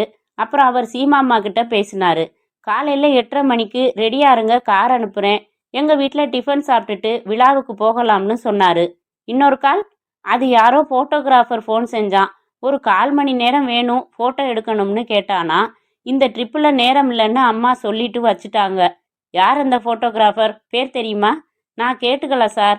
சரி, நீங்கள் மெட்ராஸில் ஹோட்டல் ஃப்ளோராவில் 307 நம்பர் ரூமில் தங்க போறீங்கன்னு நேத்தே டெல்லியில் புறப்படுறதுக்கு முன்னாடியே உங்களுக்கு ராம் பிரசாத் தெரிவிச்சிட்டாரா? இல்லை, ஏர்போர்ட்டுக்கு கார் அனுப்புகிறேன், வரவேற்க முடிஞ்சா நானே வர்றேன்னு தான் சொன்னார். ஆக இங்கே வந்து தான் எந்த ஹோட்டல்னு உங்களுக்கே தெரியும். வந்ததுலேருந்து ஒரு ஃபோன் கூட யாருக்கும் செய்யலைன்னு ரிசப்ஷன் லெட்ஜர் பார்த்து தெரிஞ்சுக்கிட்டேன். ஆக உங்கள் மூலமாக செய்தி போகலை. வந்தவனுக்கு நீங்கள் இங்கே தங்கியிருக்கிறது எப்படி தெரியும்? அதான் ஹோட்டல் ரிசப்ஷனில் போர்டில் எழுதி வச்சிடுறாங்களே. முதல்ல இந்த ஹோட்டல்னு தெரிஞ்சிருக்கணுமே. அப்புறம் வந்தவன் கையில் சூட்கேஸ் பேக் ஏதாச்சும் வச்சுருந்தானா? இல்லை. வேற குறிப்பான அடையாளம் ஏதாவது, செயின் டாலர் ஏதாச்சும் போட்டிருந்தானா? இல்லை, வேற எதுவும் குறிப்பாக நினைவில்லை சார். ரைட், அவனை மறுபடி பார்த்தா அடையாளம் காட்ட முடியுமா? நிச்சயமாக முடியும் சார். ரெஸ்ட் எடுத்துக்கம்மா நீ. அவனை பார்த்த சாட்சிங்கிறதுனால உனக்கு தொந்தரவு தர நினைக்கலாம் அவன். 2 நாளைக்கு இங்கேயே இருக்கிறது பாதுகாப்பு. ரூம் வாசல்ல ஒரு கான்ஸ்டபிளை போட்டுடுறேன். தேவைப்பட்டா மறுபடி சந்திக்கிறேன். அத்தியாயம் 6. தயாளன் டாக்டரிடம் சொல்லிவிட்டு ஜீப்பில் புறப்பட்டார் சிந்தனையாக. அவர் ஹோட்டல் ஃப்ளோரா வந்தபோது மேனேஜரின் அறையில் உச்ச தொண்டையில் கத்தி கொண்டிருந்தார் ராம்பிரசாத். என்னையா ஸ்டார் ஹோட்டல் நடத்துறீங்க? பட்ட பகல்ல ஒருத்தன் வந்து சர்வ சாதாரணமா தங்கி இருக்கிற ஒரு பொண்ணை கடத்திட்டு போறான். அதுலயும் அவங்க யாரு? இந்திய அழகி, உலக அழகியா தேர்ந்தெடுக்கப்படக்கூடிய வாய்ப்பு உள்ள ஒரு விஐபி, என்னோட ஸ்பெஷல் கெஸ்ட். அவங்களுக்கு சுதந்திரமா இருக்கட்டும்னு தானே ஹோட்டல்ல ரூம் போட்டேன். இல்லைன்னா ஏன் பங்களால தங்க வச்சிருப்பேனே. என்ன செக்யூரிட்டி சிஸ்டம் வச்சிருக்கீங்க? என்ன பதில் சொல்றீங்க எனக்கு? I want me Seema right now. Bring her. Suit coat போட்டு டை கட்டின தலை நரைத்த மேனேஜர் மகாபவ்யமாக, சார் உங்க ஃபீலிங்ஸ் புரியுது. இது எங்களை மீறி நடந்திருக்கு. அந்த அசிஸ்டன்ட் பொண்ணை ஹாஸ்பிட்டல்ல சேர்த்தோம். உடனே போலீஸுக்கும் உங்களுக்கும் தகவல் சொன்னோம். போலீஸ் வந்து விசாரிச்சுக்கிட்டு இருக்காங்க. நீங்க எங்க மேல லெவலுக்கு மேல பாயாதீங்க என்றார். Call the police commissioner. நான் பேசுறேன் அவர் கூட. என் ஃப்ரெண்டு தான் அவர். Get me the connection come on. Prime minister கிட்ட வேணும்னாலும் பேசுங்க சார் என்று போன் எடுத்து டெலிஃபோன் போர்டில் கமிஷனருக்கு தொடர்பு கொடுக்க சொல்லி அவரிடம் நீட்டினார் மேனேஜர். நான் நினைச்சா இந்த ஹோட்டலையே இழுத்து மூடி சீல் வைக்க ஏற்பாடு செஞ்சிடுவேன் என்று ரிசீவரை பிடுங்கிக் கொள்ள அறைக்குள் நுழைய நினைத்த தயாளன் பின்வாங்கி நடந்து லிஃப்ட் உபயோகித்து 307 வந்து இன்ஸ்பெக்டர் நீலகண்டனிடம் வந்தார். ஜன்னலில் கதவில் ரேகை தேடிக்கொண்டிருக்க நீலகண்டன் தன் கனத்த சரீரத்தை வளைத்து முன் வரவேற்பு பகுதியின் சோஃபா அருகில் எட்டி பார்த்து கொண்டிருந்தவர் மை காட் என்றார். திரும்பி இவரை பார்த்து, வந்துட்டீங்களா? அந்த சுரேஷ் இங்க தான் ஒளிஞ்சிருந்திருக்கான் என்றார். தயாளனுக்கு பாதி சினிமாவில் தியேட்டருக்குள் நுழைந்தது போல இருந்தது. எந்த சுரேஷ் சார்? ஓ, உங்களுக்கு தெரியாதுல்ல? இங்கே ஹோட்டல் ஸ்டாஃப் சுவாமிநாதன்னு ஒருத்தன் திருட்டு முழி முழிச்சான். அதட்டினதும் கக்கிட்டான். சுரேஷ்னு ஃபேமஸ் ஃபோட்டோகிராஃபர் இவனுக்கு பழக்கம். அவன் இந்த சீமாவை ஃபோட்டோ எடுக்க நேற்று ஃபோன் செஞ்சு அப்பாயின்மெண்ட் கேட்டானா. சீமா மறுத்துட்டாளாம். அதனால எப்படியாவது அவளுக்கு தெரியாமலேயே அவளை ஃபோட்டோ எடுக்கணும்னு திட்டம் போட்டு இந்த சுவாமி கிட்ட யூனிஃபார்ம் கேட்டிருக்கான். இவனும் காலையில் 7:15 கொண்டாந்து கொடுத்துருக்கான். அதை போட்டுக்கிட்டு ஃப்ளோரில் டியூட்டியில் இருந்த தண்டபாணிக்கிட்ட நான் புது ஸ்டாஃப்னு சொல்லி 307 கால் வந்ததும் போயிருக்கான். போனவன் திரும்பவே இல்லை. அப்புறம் அவன் அதே யூனிஃபார்மில் தன்னோட மாருதி காரை எடுத்துக்கிட்டு போயிருக்கான் வேகமாக. இதை வச்சு பார்க்குறப்போ சுரேஷ் அந்த கடத்தல்காரன் இங்கே வந்து துப்பாக்கி முனையில் மிரட்டி கடத்தினப்போ இங்கே இருந்து மறைவாக கவனிச்சிருக்கலாம். அப்புறம் அவன் காரை துரத்திக்கிட்டு தான் போயிருக்கணும். இதை நானே சொல்லி முடிக்க மாட்டேனா என்றார் நீலகண்டன். பிறகு நினைவு வந்தது. இருங்க, என்ன சொன்னீங்க? கடத்தல்காரன் துப்பாக்கி முனையில் கடத்தினானா? ஆமாம் சார். மயக்கம் தெளிஞ்ச துர்காவை விசாரிச்சுட்டு வர என்ன அனுப்புனீங்களே சார், அவளை விசாரிச்சுட்டு வர்றேன். ஆமாம், அனுப்பினேன்ல. என்ன சொன்னா? தயாளன் துர்கா சொன்னதை எல்லாம் சொன்னார். ஆக 2 2 4 என்றார் நீலகண்டன். ஆமாம் சார், 3 3 6, 4 4 8, 5 5 10 என்றார் Dayalan. Stop it man, no கிண்டலிங்ஸ். என்ன சொல்லிக்கிட்டு இருந்தேன்? 2 2 4ன்னு சொன்னீங்க. நீலகண்டன் தயாளனை நேர்பார்வையில் முறைத்தார். தயாளன், ஒரு சீனியர் ஆஃபீஸர்கிட்ட எப்படி நடந்துக்கணும்னு தெரியுமா தெரியாதா? ஒரு விவிஐபி கடத்தப்பட்டிருக்கிறது. சீரியஸான விஷயம் இல்லையா? ஆமாம் சார், கமிஷனரே இப்போ இங்கே நேரில் வந்தா அது இன்னும் சீரியஸான விஷயம். What nonsense you are telling? Producer ராம்பிரசாத்தோட ஸ்பெஷல் கெஸ்ட் இந்த சீமா. அதனால் அவர் இங்கே வந்து மேனேஜர் ரூமில் சத்தம் போட்டுட்டு கமிஷனருக்கு ஃபோன் செஞ்சுக்கிட்டு இருக்காரு. கமிஷனர் அவருக்கு ஃப்ரெண்டாம். My god my god, commissioner நம்ம கேட்குறப்போ சொல்கிறதுக்கு என்னையா சாலிடான தகவல் கைவசம் இருக்கு? 2 2 4 sir. Dayalan, you are stimulating my BP. சொல்லுங்க, என்ன செய்யலாம்? அந்த சுரேஷ் வீட்டில் விசாரிச்சிங்களா? ஃபோன் நம்பர் கண்டுபிடிச்சு பேசிட்டேன். காலையில் போனவன் இன்னும் திரும்பலன்னு அவங்க அம்மா சொல்கிறாங்க. சார், கடத்திட்டு போனவனோட காரை சுரேஷ் தன் மாருதி காரில் துரத்திட்டு போயிருக்கலாம்ங்கிறது நம்ம யூகம் இல்லையா? ஆமாம், நமக்கு கடத்திட்டு போனவன் என்ன காரில் போனான், அவன் நம்பர் என்னன்னு தெரியாது. ஆனால் துரத்திக்கிட்டு போன சுரேஷோட கார் நம்பர் தெரியும். பார்க்கிங் அசிஸ்டன்ட் சந்தேகப்பட்டு குறித்து வச்சிருக்கான். ஸோ டிராஃபிக் டிவிஷனுக்கு தகவல் கொடுத்து எங்க நின்னாலும் அந்த மாருதிய மடக்க சொல்லி கேட்டுக்கலாம். சுரேஷ் வீட்டுக்கு போய் அவங்க அம்மாவை சுரேஷோட ஃப்ரெண்ட்ஸ் யார் யாருன்னு விசாரிச்சு அவங்க வீடுகளில் சுரேஷ் இருக்கானான்னு தேடலாம். கடத்தினவனை துர்கா பார்த்துருக்கா. ஆனா சுரேஷ் தொடர்ந்தே போயிருக்கான். அதனால சுரேஷ் கிட்ட முக்கியமான தகவல்கள் நமக்கு கிடைக்கும் என்றார் தயாளன். கற்பூரம் கொளுத்தினது மாதிரி சடார்னு யோசனை சொல்வீங்க தயாளன். அதனால உங்க அதிக பிரசங்கித்தனத்தை கூட பொறுத்துக்க முடியுது. அப்போ அந்த ஏற்பாடுகளை நீங்களே செய்யுங்க. லெஸ்ஸி சாப்பிட்டீங்களா சார் கொஞ்சம் முன்னாடி? ஆமா, எப்படி தெரியும்? லெஸ்ஸி சாப்பிட்டா மீசையை தொடச்சிக்கணும் சார். கமிஷனர் வரப்போறாரு, பார்த்தா வருத்தப்பட மாட்டாரு என்று நழுவின தயாளன் முதுகில் முறைத்தார் நீலகண்டன் தன் மீசையை துடைத்து கொண்டே. அத்தியாயம் 7. கமிஷனரா போலீஸ் ஆபீஸுங்களா? எஸ், கமிஷனர் சார் கூட பேசணுமே, கனெக்ஷன் தரீங்களா? நீங்க யாரு? மனுஷன்தான். குரங்குக்கு பப்ளிக் பூத்துல காசு போட்டு பேச எல்லாம் தெரியாது பாருங்க. ஏய் மிஸ்டர், உனக்கு என்ன வேணும்? கமிஷனர் வேணும். அவர் பிஸியா இருக்காரு. என்னன்னு சொல்லு மேம். கமிஷனர்கிட்ட ஒரே ஒரு வரி சொல்லுங்க, என் கூட பேசணும்னு. அப்புறம் அவரே துடிப்பாரு. மிஸ் இந்தியா மிஸ்ஸிங்னு சொல்லுங்க போதும். நான் லைன்ல இருக்கேன். Hello, commissioner of police Harikrishnan speaking. Good morning sir. சௌக்கியமா இருக்கீங்களா? யார் யா நீங்க தேடிக்கிட்டு இருக்கிற ஆசாமி? அதாவதுங்க, சீமான்னு ஒரு செவத்தக்குட்டி டெல்லியில இருந்து வந்து இங்க மெட்ராஸ்ல தங்கி இருந்துச்சுங்களா, அது இப்போ மிஸ்ஸிங் சார். ஏதோ என்னால ஆனா கைங்கரியம். ஹோட்டல் ஃப்ளோராவை முற்றுகையிட்டுட்டீங்க போலிருக்கே. எப்படி நம்ம வேலை? ரொம்ப நீட் ஒர்க் இல்ல? எங்கேருந்து பேசுற? ஒரு பப்ளிக் பூத்துல இருந்து பேசுறேன் சார். எந்த பூத்துன்னு சொல்லணுமா? இங்க பூத்துக்குள்ள பெயிண்ட நகத்தால கீறி ஐ லவ் யூ மரியா டார்லிங்னு எவனோ எழுதி பக்கத்துல ஆட்டின் படத்துக்குள்ள அம்புக்குறியெல்லாம் போட்டு வச்சிருக்கான். என்ன வேணும் உனக்கு? என்ன தருவீங்க எனக்கு? செக்ஷன் 359 படி 7 வருஷம். விளையாடாதீங்க கமிஷனர் சார். எனக்கு தெரியும் உங்களுக்கு சீமா உயிரோட வேணும், சேதம் இல்லாம வேணும், கற்போட வேணும். வேணுமா வேணாமா? வேணும். அப்படின்னா பேரத்துக்கு வாங்க. உனக்கு என்னையா வேணும்? உங்க 2வது பொண்ணு. டேய், பின்ன நீங்க மட்டும் எடக்கு பேசலாமா? கமிஷனர் சார், நீங்களும் நானும் என்ன ஜென்ம விரோதியா? உங்களுக்கு தலைக்குனிவோ வேலை நீக்கமோ கிடைக்க செய்யணும்னு எனக்கு என்ன ஆசையா? சீமாவை உயிரோட மீட்டோம்னு நீங்க பெருமைப்பட்டுக்கிறது தான் ஏன் விருப்பம். அதுக்கு ஒரு விலை இருக்கு. உங்க பாக்கெட்ல இருந்து 10 பைசா கூட தர வேண்டியதில்ல. நீங்க ஒரு மீடியேட்டர், அவ்வளவுதான். அரசாங்கத்துக்கிட்ட வாங்குறீங்க, என்கிட்ட கொடுக்குறீங்க. இந்த வேலைக்கு கூலியா நான் சீமாவை விட்டுடுறேன். எவ்வளவு வேணும்? அதிகம் இல்ல, ஜஸ்ட் 25 லட்சம் தான். வாவ், இந்திய அழகிக்கு இதுவே குறைஞ்ச விலையா நான் நினைக்கிறேன். நீங்க என்னடானா ஆச்சரியப்படுறீங்களே. இதோ பார்ப்பா, உன் பேர் என்ன? கொலம்பஸ்னு வச்சுக்கோங்களேன்.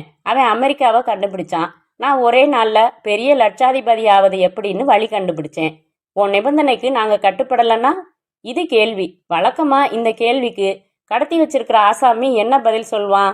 சீமாவை கற்பழிப்பேன், துண்டு துண்டா வெட்டி பார்சல்ல அனுப்புவேன், இப்படி ஏதாச்சும் சொல்வான் இல்லையா? வெல்வெட்டு மெத்த மேல இருக்கிற வைரக்கல் மாதிரி ரொம்ப ரொம்ப பத்திரமா வச்சிருப்பேன். ஒரு நகைக்கீரல் கூட அவன் மேல விழாது. ஆனா சார், தென்னை மரத்துல தேல் கொட்டினா பனை மரத்துல நெறி கட்டுமான்னு ஒரு பழமொழிய நிரூபிக்க போறேன். அதாவது நான் பிடிச்சு வச்சிருக்கிற விஐபியோட நிபந்தனை விலை, எனக்கு கிடைக்கிற வரைக்கும் இந்த விஐபி பத்திரமா இருப்பா. ஆனா மெட்ராஸ் சிட்டில உள்ள எவ்வளவோ விஐபிகள்ல வரிசையா சில்மிஷம் ஆரம்பிப்பேன். ஏன் டிக்ஷனரி படி சில்மிஷம்னா கொலைன்னு அர்த்தம். மிரட்டுறியா? ஆமா, வெத்து மிரட்டல் இல்ல. பல சமயங்கள்ல உங்க போலீஸ் குண்டில்லாத துப்பாக்கியை காட்டி மிரட்டுமே, அப்படிப்பட்ட மிரட்டல் இல்ல. நான் சத்தியவான், சொன்ன சொல் காப்பாத்துறவன். வேணும்னா இப்படி செய்யலாமா? நான் போனை வச்சிடுறேன், என் பலம் என்னன்னு ஒரு சாம்பிள் காட்டுறேன். அதுக்கப்புறம் மறுபடி ஃப்ரெஷ்ஷா பேரம் ஆரம்பிக்கலாம். சரியா? வச்சிடவா? இருப்பா இரு, வச்சிடாத. ஏன், இதுவரைக்கும் டேப் செஞ்சது பத்தாதா? கான்வர்சேஷன்ல பின்னணியில ஏரோப்ளேன் சத்தம், கப்பல் சத்தம் ஏதாச்சும் கேக்குதான்னு மெனக்கட்டு டேப் பண்ணினதை மேக்னிஃபை பண்ணி பார்க்க வேணாம். நான் அடையாறு சிக்னல் பக்கத்துல இருக்கிற பப்ளிக் பூத்துல இருந்து பேசுறேன். நாளைக்கு பேசலாம். ஏய் இரு இரு, மை காட், வச்சிட்டானே. அத்தியாயம் 8. தயாளன் ராயபுரத்தில் இருந்த சுரேஷின் வீட்டை கண்டுபிடிப்பதற்குள் மிகுந்த சிரமங்கள் அடைந்தார். ஆனால் இறுதியில் வீடு பூட்டப்பட்டிருந்தது. பக்கத்து வீட்டுக்காரி படபடப்பாக சொன்னாள், அந்த சுரேஷ் தம்பி போன கார எவனோ ஒரு லாரிக்காரன் அடையாறு பிரிட்ஜாண்ட மோதிட்டானா. தம்பிய ரத்த வெள்ளத்தோட விஜயா ஹாஸ்பிட்டல்ல சேர்த்திருக்கிறதா தகவல் வந்து வீட்டில இருந்து எல்லாரும் அலறி துடிச்சுக்கிட்டு போயிருக்காங்க. தயாளன் ஜீப்பில் அமர்ந்து வடபழனி என்றார். விஜயா ஹாஸ்பிட்டலில் ஏராளமான தெலுங்கு வண்டிகள் நின்றன. மக்கள் கவலையுடன் மாట్లాடிக்கொண்டு இருந்தார்கள். இன்டென்சிவ் கேர் யூனிட்டில் ஸ்பெஷல் ரூமில் சுரேஷ் இருப்பதாக விசாரித்து கொண்டு விரைந்தார். சுரேஷ் அறைக்கு வெளியே வராந்தாவில் குடும்பமும் நண்பர்களும் கண் கலங்கி நின்றார்கள். சுரேஷ் எப்படி இருக்காரு, பொழைச்சிட்டாரா என்றார் பொதுவாக. நண்பர்களில் ஒருவன் அருகில் வந்தான். உடம்பு பூரா காயம், ஆனா இதயம் இயங்கிக்கிட்டு இருக்கு. 6 பாட்டில் ரத்தம் கொடுத்துருக்காங்க. பிரீத்திங் ப்ராப்ளம் இருக்கு. ஆர்டிஃபிஷியல் ரெஸ்பிரேஷன் வாய் மூலமா வென்டிலேட்டிங் மிஷின் தான் நடத்திக்கிட்டு இருக்கு. பொம்மை மாதிரி படுத்திருக்கான். சுருக்கமா சொன்னா கோமா ஸ்டேஜ். டாக்டர் என்ன சொன்னார்? 48 மணி நேரம் போகணும்னு டெட்லைன் வச்சிருக்காரு. அதை கடந்து பிழைச்சிருந்தா எழுந்து நடமாட வச்சிடலாம். நடுவுல திடீர்னு பல்ஸ் விழுந்துட்டா எதுவும் செய்ய முடியாதுன்னுட்டாரு. உங்க பேர் என்ன? மது. கொஞ்சம் இப்படி வாங்க. மதுவை தனியாக அழைத்து வந்த தயாளன், என் பேர் தயாளன். ஹோட்டல் ஃப்ளோராவில் மிஸ் சீமா கடத்தப்பட்டிருக்காங்க. அதுல எங்க யூகப்படி இந்த சுரேஷ் அந்த கடத்தல்காரனை துரத்தி போயிருக்கணும். யூ ஆர் ரைட் சார், எனக்கு எல்லாம் தெரியும். ரொம்ப திறமையான போட்டோகிராஃபர் சார். ஆனா எக்கச்சக்கமான ஈகோ. சீமாவை அவங்க போட்டோ எடுக்க டைம் ஒதுக்கலங்கிறதுக்காக அவமானப்படுத்தணும்னு துடிச்சு என்கிட்ட தான் சேலஞ்ச் மாதிரி பேசினான். மது தனக்கும் சுரேஷிற்கும் ஏற்பட்ட உரையாடல்களை எல்லாம் விரிவாக சொன்னான். மிஸ்டர் மது, சுரேஷ் கேமரா எடுத்துட்டு போயிருக்காரு. சீமாவை அவருக்கே தெரியாம போட்டோ எடுக்க ரூம் பாய் மாதிரி யூனிஃபார்ம் மாட்டி உள்ள போயிருக்காரு. ஒரு சோஃபா பின்னாடி தூசி கலைஞ்சு கை கால் தடயங்கள் இருக்கிறத வச்சு அங்கே மறைஞ்சிருந்திருக்கணும்னு தீர்மானிச்சோம். இதெல்லாம் சரின்னா துப்பாக்கியால மிரட்டின அவனை சுரேஷ் ரகசியமா போட்டோ எடுத்திருக்கலாமே. நிச்சயம் எடுத்திருக்கலாம். அந்த கேமராவை கேட்டு வாங்கி தந்தீங்கன்னா அதுல உள்ள பிலிமை மட்டும் எடுத்துக்கிட்டு திருப்பி தந்துடுறேன். கடத்தினவன் போட்டோ இருந்தா ரொம்ப சௌகரியம் பாருங்க. தகவல் வந்ததும் நானும் சுரேஷ் அப்பாவும் விபத்து நடந்த ஸ்பாட்டுக்கு போனோம். ரூட் உடனே கிளியர் பண்ணிட்டாங்க. நசுங்கின மாருதி கார்ல இருந்து கேசட்ஸ், மணி பர்ஸ், எகிரின அவன் வாட்ச், கழுத்து செயின் இதெல்லாம் அவன் அப்பா கிட்ட ஒப்படைச்சாங்க. ஆனா கேமரா இல்ல. நான் கேட்டேன், இங்க கேமரா எதுவும் இல்லைன்னு அந்த இன்ஸ்பெக்டர் சொன்னாரு. அடையாறு ஸ்டேஷன் தானே? ஆமா, நான் விசாரிச்சுக்கிறேன். உங்ககிட்ட ஒப்படைச்சதுக்கு அப்புறம் கிடைச்சி எடுத்து வச்சிருக்கலாம் அவங்க. தயாளன் மேலும் விவரங்கள் கேட்டுக்கொண்டு அங்கிருந்து அகன்றார். அத்தியாயம் 9. தொழிலதிபர் விஸ்வலிங்கம் சார் இருக்காரா? நீங்க யாருங்க? குமரி பாபுவோட கனெக்ஷன் உள்ளவன். எனக்கு சாரோட நேரடியா அறிமுகம் இல்ல. குமரி பாபு தான் நம்பர் கொடுத்தாரு. என் பேரு ரங்கா. பேச சொல்லுங்க. லைன்ல இருங்க. ஹலோ, விஸ்வலிங்கம் பேசுறேன். வணக்கம் சார். குமரி பாபு சொல்லி நான் ரங்கா பேசுறேன். புது பேரா இருக்கே? ஆமா, புதுசுதான். சரி, சமாச்சாரம் என்ன? உங்க மனசுக்கேத்த மயில சமாச்சாரம் குமரி பாபு கிட்ட சொன்னேன். அவர் தான் உங்க பர்சனல் நம்பர் கொடுத்து நேரடியா மூவ் பண்ண சொன்னாரு. நான் குமரி பாபு தவிர வேற யாரோடவும் டீலிங் வச்சுக்கிறது இல்லையே. ஒரு தடவை என்கிட்ட டீலிங் பண்ணி பாருங்க சார். முதல் தடவையிலேயே உங்களை நான் அசத்த போறேன். அப்படி என்னையா இந்திய அழகி ஐயா வச்சிருக்க? அது எப்படி சார் அவ்வளவு கரெக்டா சொன்னீங்க? இன்னைக்கு மாலை முரசு பாத்தீங்களா? இல்லையே. என்ன அதுல? பார்த்து வைங்க, அதுல 3ஆம் பக்கம். நான் இதோ புறப்பட்டு நேர்ல வர்றேன். உங்க கூர்க்காவை என்ன உள்ள விட சொல்லுங்க. ரங்கான்னு வெள்ளை பேண்ட் வெள்ளை சட்டை போட்டு கண்ணாடி போட்டிருப்பான்னு அவன்கிட்ட அடையாளம் சொல்லி வைங்க. சரி வா, நேர்ல வா. உட்காரு. நீ தான் ரங்காவா? ஆமா. கதவை சாத்திட்டு வந்துடுங்களேன். பேசுறது பரம ரகசியம். சொல்லு, என்ன? சார், மாலை முரசு 3ஆம் பக்கம் பாத்தீங்களா? ஆமா, பார்த்தேன். இந்திய அழகியா தேர்ந்தெடுக்கப்பட்ட சீமாவை யாரோ கடத்திட்டு போயிருக்காங்கன்னு போட்டிருக்கு. யாரோ இல்லைங்க சார், இந்த ரங்கா அண்ட் கம்பெனி. அட பாவி, நீயா? நாங்க ஒரு கும்பலே இருக்கோம். ஒரு சமூக சேவை செய்யலாம்னு தான். இப்போ பெரிய நடிகை, பெரிய அழகி இவங்களை எல்லாம் நினைச்சு உங்களை மாதிரி மைனர் ஆசாமிங்க பெருமூச்சு விடுவாங்க. சிலது நடக்கும், சிலது முறுக்கிக்கும். உதாரணமா இந்த சீமா இருக்காளே, அட என்ன கலர்! சொல்லக்கூடாது. நரம்பு பச்சை பச்சையா, உடம்பு பூரா நதி மாதிரி ஓடுது சார். உங்களுக்கு ஒரு ராத்திரிக்கு வாடகைக்கு வேணுமா? அதான் கேள்வி. எஸ்ன்னா அடுத்து 3 கண்டிஷன். 1, இந்த ரகசியம் உங்களோட தங்கிடணும். 2, வாடகை ரூபாய் 1,00,000. 3, நான் சொல்ற ஸ்பாட்டுக்கு ரகசியமா வரணும். குமரி பாபு உங்களை பத்தி நிறைய சொல்லியிருக்கான். அவனோட மெயின் கஸ்டமரே நீங்க தான். உங்களுக்கு புத்தம் புதுசுன்னா ரொம்ப பிடிக்கும்னு தெரியும். ஒரு தடவை ஒரு வட இந்திய நடிகைக்காக 4 லட்சம் கூட செலவு செஞ்சிருக்கீங்க. என்ன சொல்றீங்க? ஏண்டா, எவ்வளவு துணிச்சல்டா உங்களுக்கு? இப்ப நான் உன்னை பிடிச்சு வச்சு போலீஸ்ல ஹேண்ட் ஓவர் பண்ணினா? ரொம்ப சிம்பிள். 1 மணி நேரத்துல நான் திரும்பலன்னா சீமாவை தீர்த்துடுன்னு சஹா கிட்ட சொல்லிட்டு வந்திருக்கேன். அதுக்கப்புறம் கடத்திட்டு வர சொன்னதே நீங்க தான்னு சொல்வேன்.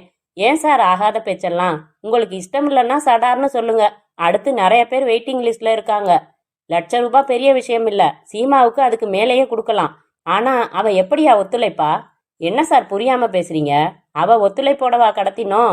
பெத்தடின் இன்ஜெக்ஷன் போட்டு விட்டுட்டா. அப்புறம் நீங்க ஓடினாலும் ரூம் பூரா உங்களை அவ தான் துரத்துவா. சரி, சம்மதம். எங்கே வரணும்? எப்போ வரணும்?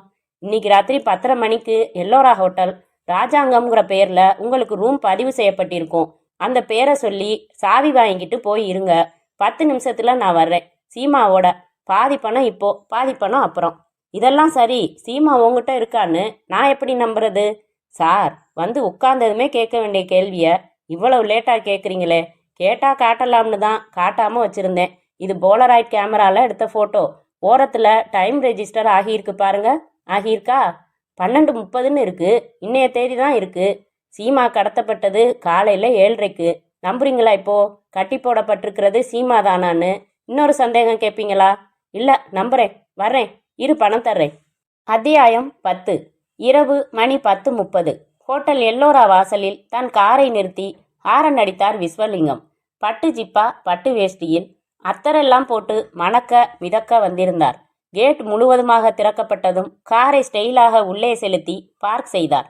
இறங்கி வேஷ்டியை இறுக்கமாக கட்டிக்கொண்டார். ரிசப்ஷனுக்கு நடந்தார். என் பேரு ராஜாங்கம். ஏற்கனவே ரூம் ரிசர்வ் செஞ்சாச்சு. எஸ் சார், இந்தாங்க ரூம் நம்பர் 24. 2வது மாடியில் இருந்த 24க்கு வந்ததுமே கட்டிலில் அமர்ந்து சிகரெட் பற்ற வைத்து கொண்டார். சீமா இந்திய அழகி, 1,00,000 ஒரு தூசு.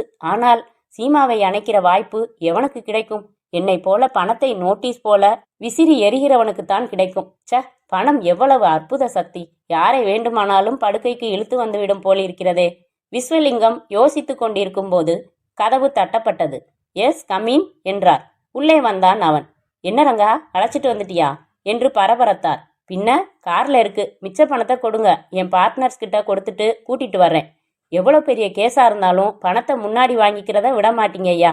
லெதர் பேக் ஜிப் திறந்து 500 ரூபாய் நோட்டுக்கட்டை எடுத்து அவன் கைகளில் போட்டார். அதை அவன் பேண்ட் பாக்கெட்டில் நுழைத்து கொண்டு மற்றொரு பாக்கெட்டில் இருந்து கர்ச்சீப் எடுத்தான். போய்யா, போய் சீக்கிரம் கூட்டிட்டு வா. இருங்க சார். இது என்ன மூக்கில கரியா? அங்க இல்ல, இந்த பக்கம், இன்னும் கீழே இருங்க, நானே தொடச்சு விடுறேன். கர்ச்சிப்பால் துடைக்க சென்றவன் அப்படியே மூக்கில் வைத்து அழுத்தி ஈத்தர் சுவாசிக்க வைத்தான். விஸ்வலிங்கம் கட்டிலில் பொத்தென்று மயக்கமாகி விழுந்ததும் அவன் பின்பாக்கெட்டில் இருந்து டிஸ்போசபிள் சிரிஞ்ச் எடுத்தான். ஒரு இன்ஜெக்ஷன் பாட்டில் எடுத்தான். அதில் இருந்த மருந்து கொஞ்சம் சிரிஞ்சில் எடுத்துக்கொண்டான். அவரின் புஜத்தில் செலுத்தினான். சிரிஞ்சை குப்பை கூடையில் போட்டான். பாக்கெட்டில் இருந்து மடக்கப்பட்ட காகிதம் எடுத்தான். அதை விஸ்வலிங்கம் கையில் திணிக்கும் முன்பாக ஒரு தரம் படித்து பார்த்தான். அதில் தமிழில் டைப் செய்யப்பட்டிருந்தது. கமிஷனர் அவர்களுக்கு, கொலம்பஸ் எழுதி கொண்டது. விஸ்வலிங்கம் ஒரு முக்கியமான தொழிலதிபர்.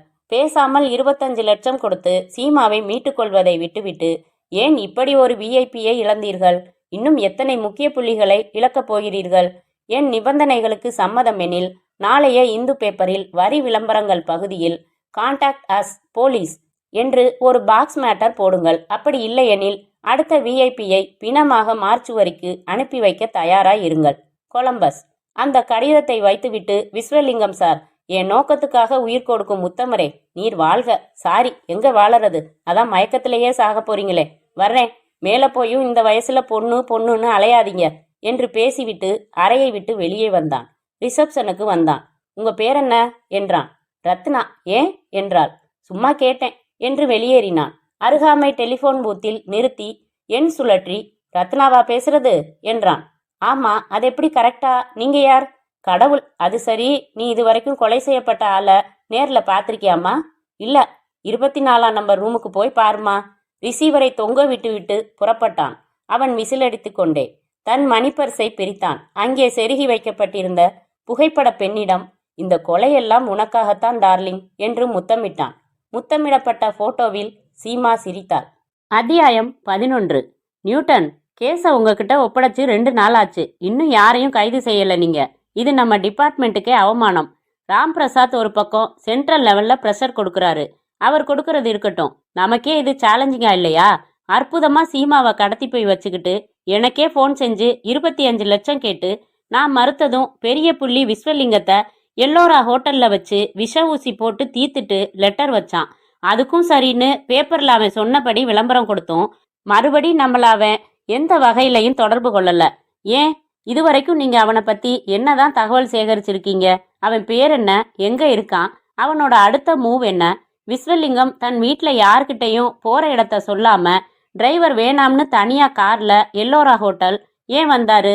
ராஜாங்கம்னு பொய் பேர்ல ஏன் ரூம் எடுத்தாரு? எவ்வளவு சிக்கல் பிரிக்க வேண்டிய கேள்விகள். பேசாமலே நின்னா எப்படி? பதில் சொல்லுங்க சார். ஸ்பெஷல் கிரைம் பிரான்ச்சுக்கு கேஸை மாத்தி உங்ககிட்ட ஒப்படைச்சதுல இருந்து இந்த 48 மணி நேரத்துல நீங்க என்ன ஸ்டெப்ஸ் எடுத்திருக்கீங்க? Where we R?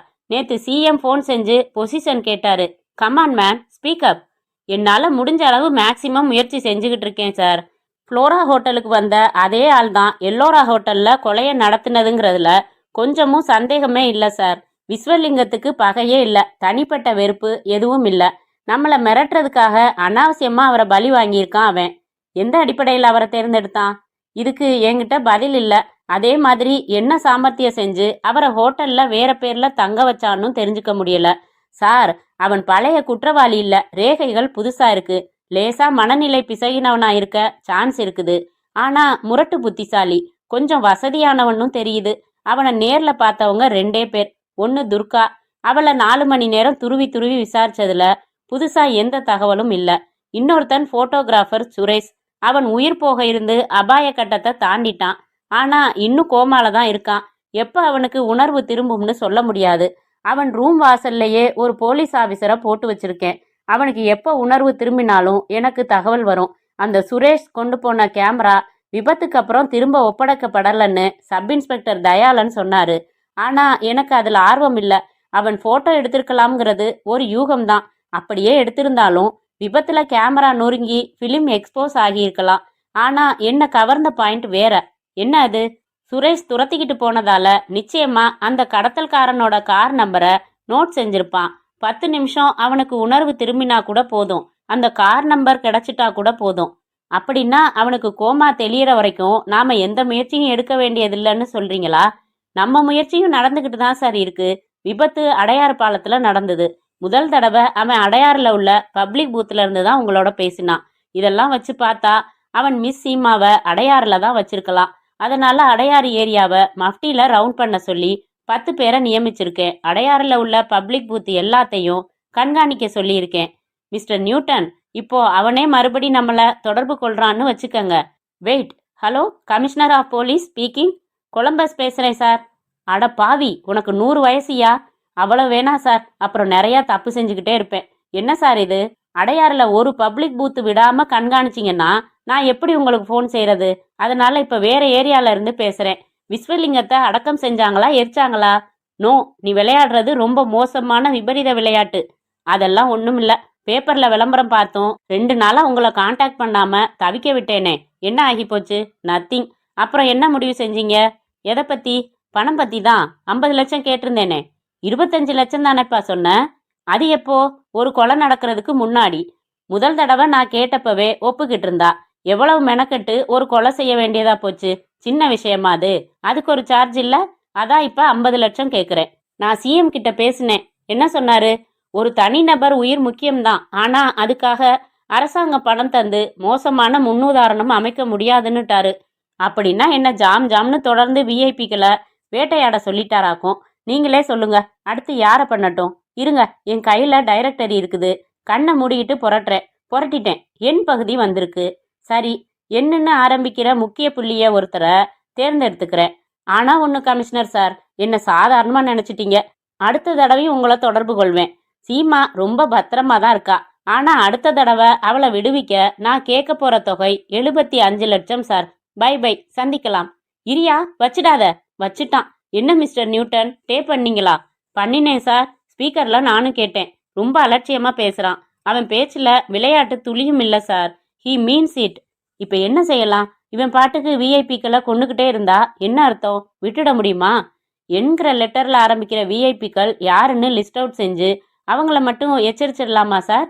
எவ்வளவோ பேர் இருப்பாங்க நியூட்டன். இவர் விஐபி இல்லைன்னு எப்படி பிரிப்பீங்க? I am confused. ஏதாச்சும் செய்தே ஆகணும். 2வது அசம்பாவிதம் நடக்க அனுமதிக்க முடியாது. கண்டிப்பா முடியாது. நாளை காலையில வரைக்கும் டைம் கொடுங்க சார். நிச்சயமா ஒரு பிரேக் இந்த கேஸ்ல கிடைச்சிடும்னு நம்புறேன். எதுக்கும் நீங்க ஜாக்கிரதையா இருங்க. எப்பவும் சொன்னதில்லையே, இப்ப ஏன் இப்படி சொல்றீங்க சார்? உங்க பேர் என்னல ஆரம்பிக்குதே? I have to say this is a joke sir. அத்தியாயம் 12. ஸ்கூட்டரை நிறுத்திவிட்டு பிரஸ் ரிப்போர்ட்டர் பாலாஜி ஸ்டேஷனுக்குள் வந்தான். ஏதோ சிந்தனையில் இருந்த சப் இன்ஸ்பெக்டர் தயாளனை பார்த்தான். அவர் முகத்தின் முன்னால் கையை அசைத்தான். அப்படியும் அவரிடம் சலனமில்லை. சார் சார் என்று கைத்தட்டினான். அட வாங்க பாலாஜி, உட்காருங்க என்றார் தயாளன் தன் நினைவுக்கு வந்து. ரொம்ப ஆழமான சிந்தனையா? கல்யாணமா, வீடு கட்டலா, நர்சரி ஸ்கூல்ல சீட்டா? என்ன பிரச்சனை சார்? மிஸ் இந்தியா தான் பிரச்சனை. இன்னும் கண்டுபிடிச்சாகலையா சார்? ஸ்பெஷல் கிரைம் பிரான்ச்சுக்கு மாத்திட்டதா படிச்சனே. ஆமா, அது ஒரு இன்சல்ட் இல்லையா? இதெல்லாம் உன்னால முடியாதுன்னு கேஸை பிடுங்கிக்கிட்டு 2 நாள் ஆகுது. என்னத்தை கிழிச்சாங்க? ஒரு கொலை சொல்லி வச்சு நடத்திட்டான்.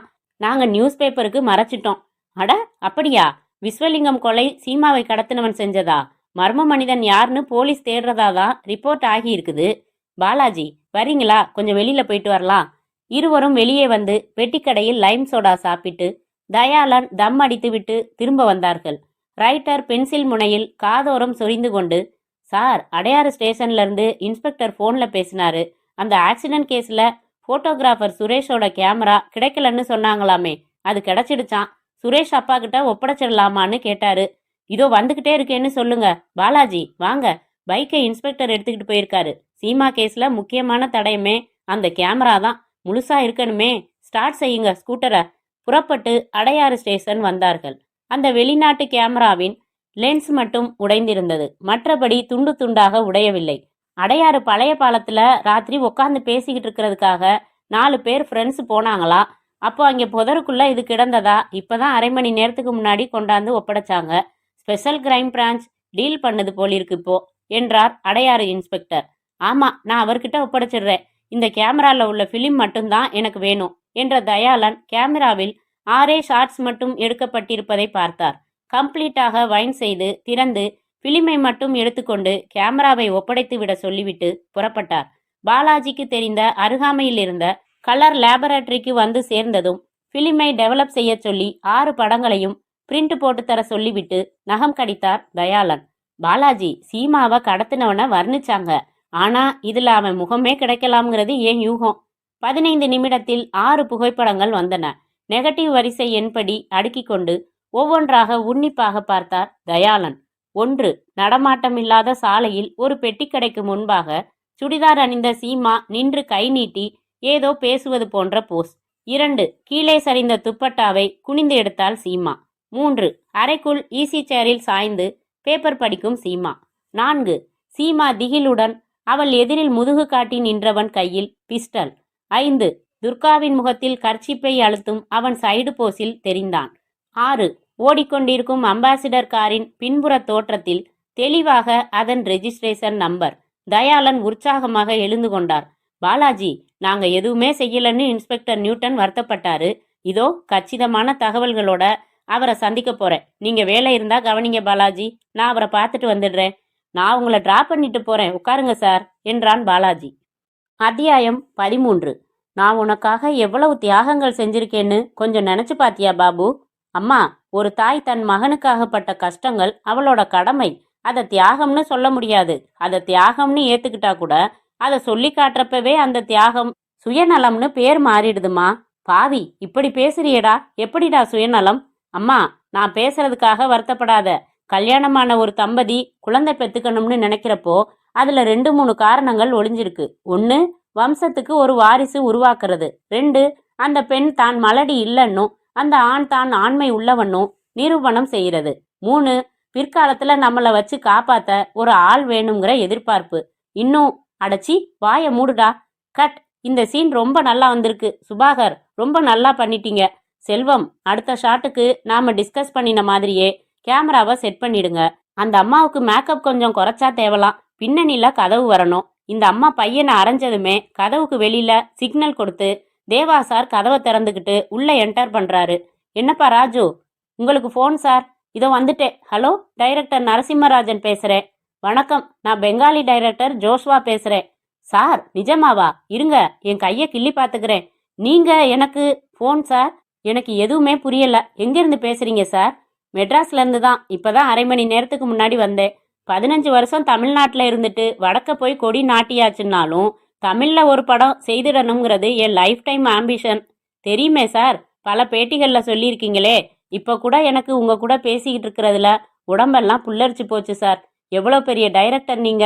உங்க பரம ரசிகன் சார். நான் உங்களை என் மானசீக குருன்னு தான் நான் எல்லா பேட்டிகள்லையும் சொல்றது வழக்கம். தெரியும், உணர்ச்சி வசப்படாதீங்க. தெலுங்குல ஒரு படம் பண்ணியிருந்தீங்களே, ஆகிலி காவலே, பிரமிச்சு போயிட்டேன். வசிஷ்டர் வாயால பிரம்மரிஷி பட்டம் வாங்கின மாதிரி இருக்கு. மிஸ்டர் நரசிம்மன், அந்த படத்தை தமிழ்ல நீங்களே எடுக்கிற மாதிரி எதுவும் ஐடியா இருக்கா? இல்லை சார்.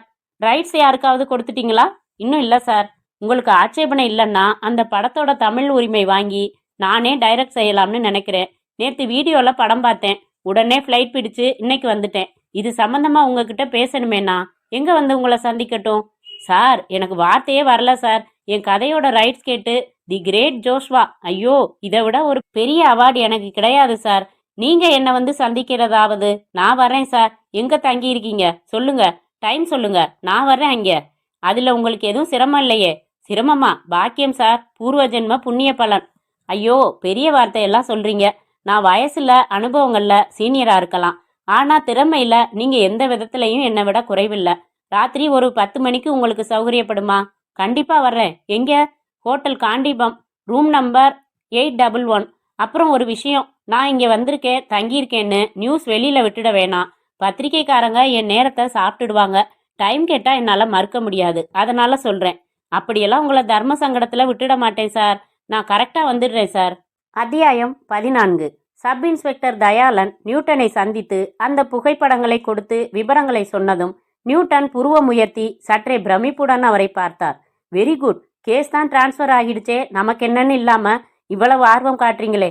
I appreciate it. இருங்க, முதல்ல இந்த கார் நம்பரை டிராஃபிக் டிவிஷன்ல கொடுத்துட்டு ஆர்டிஓ ஆஃபீஸில் விசாரிக்கிறதுக்கும் ஏற்பாடு செய்துட்டு வந்துடுறேன்.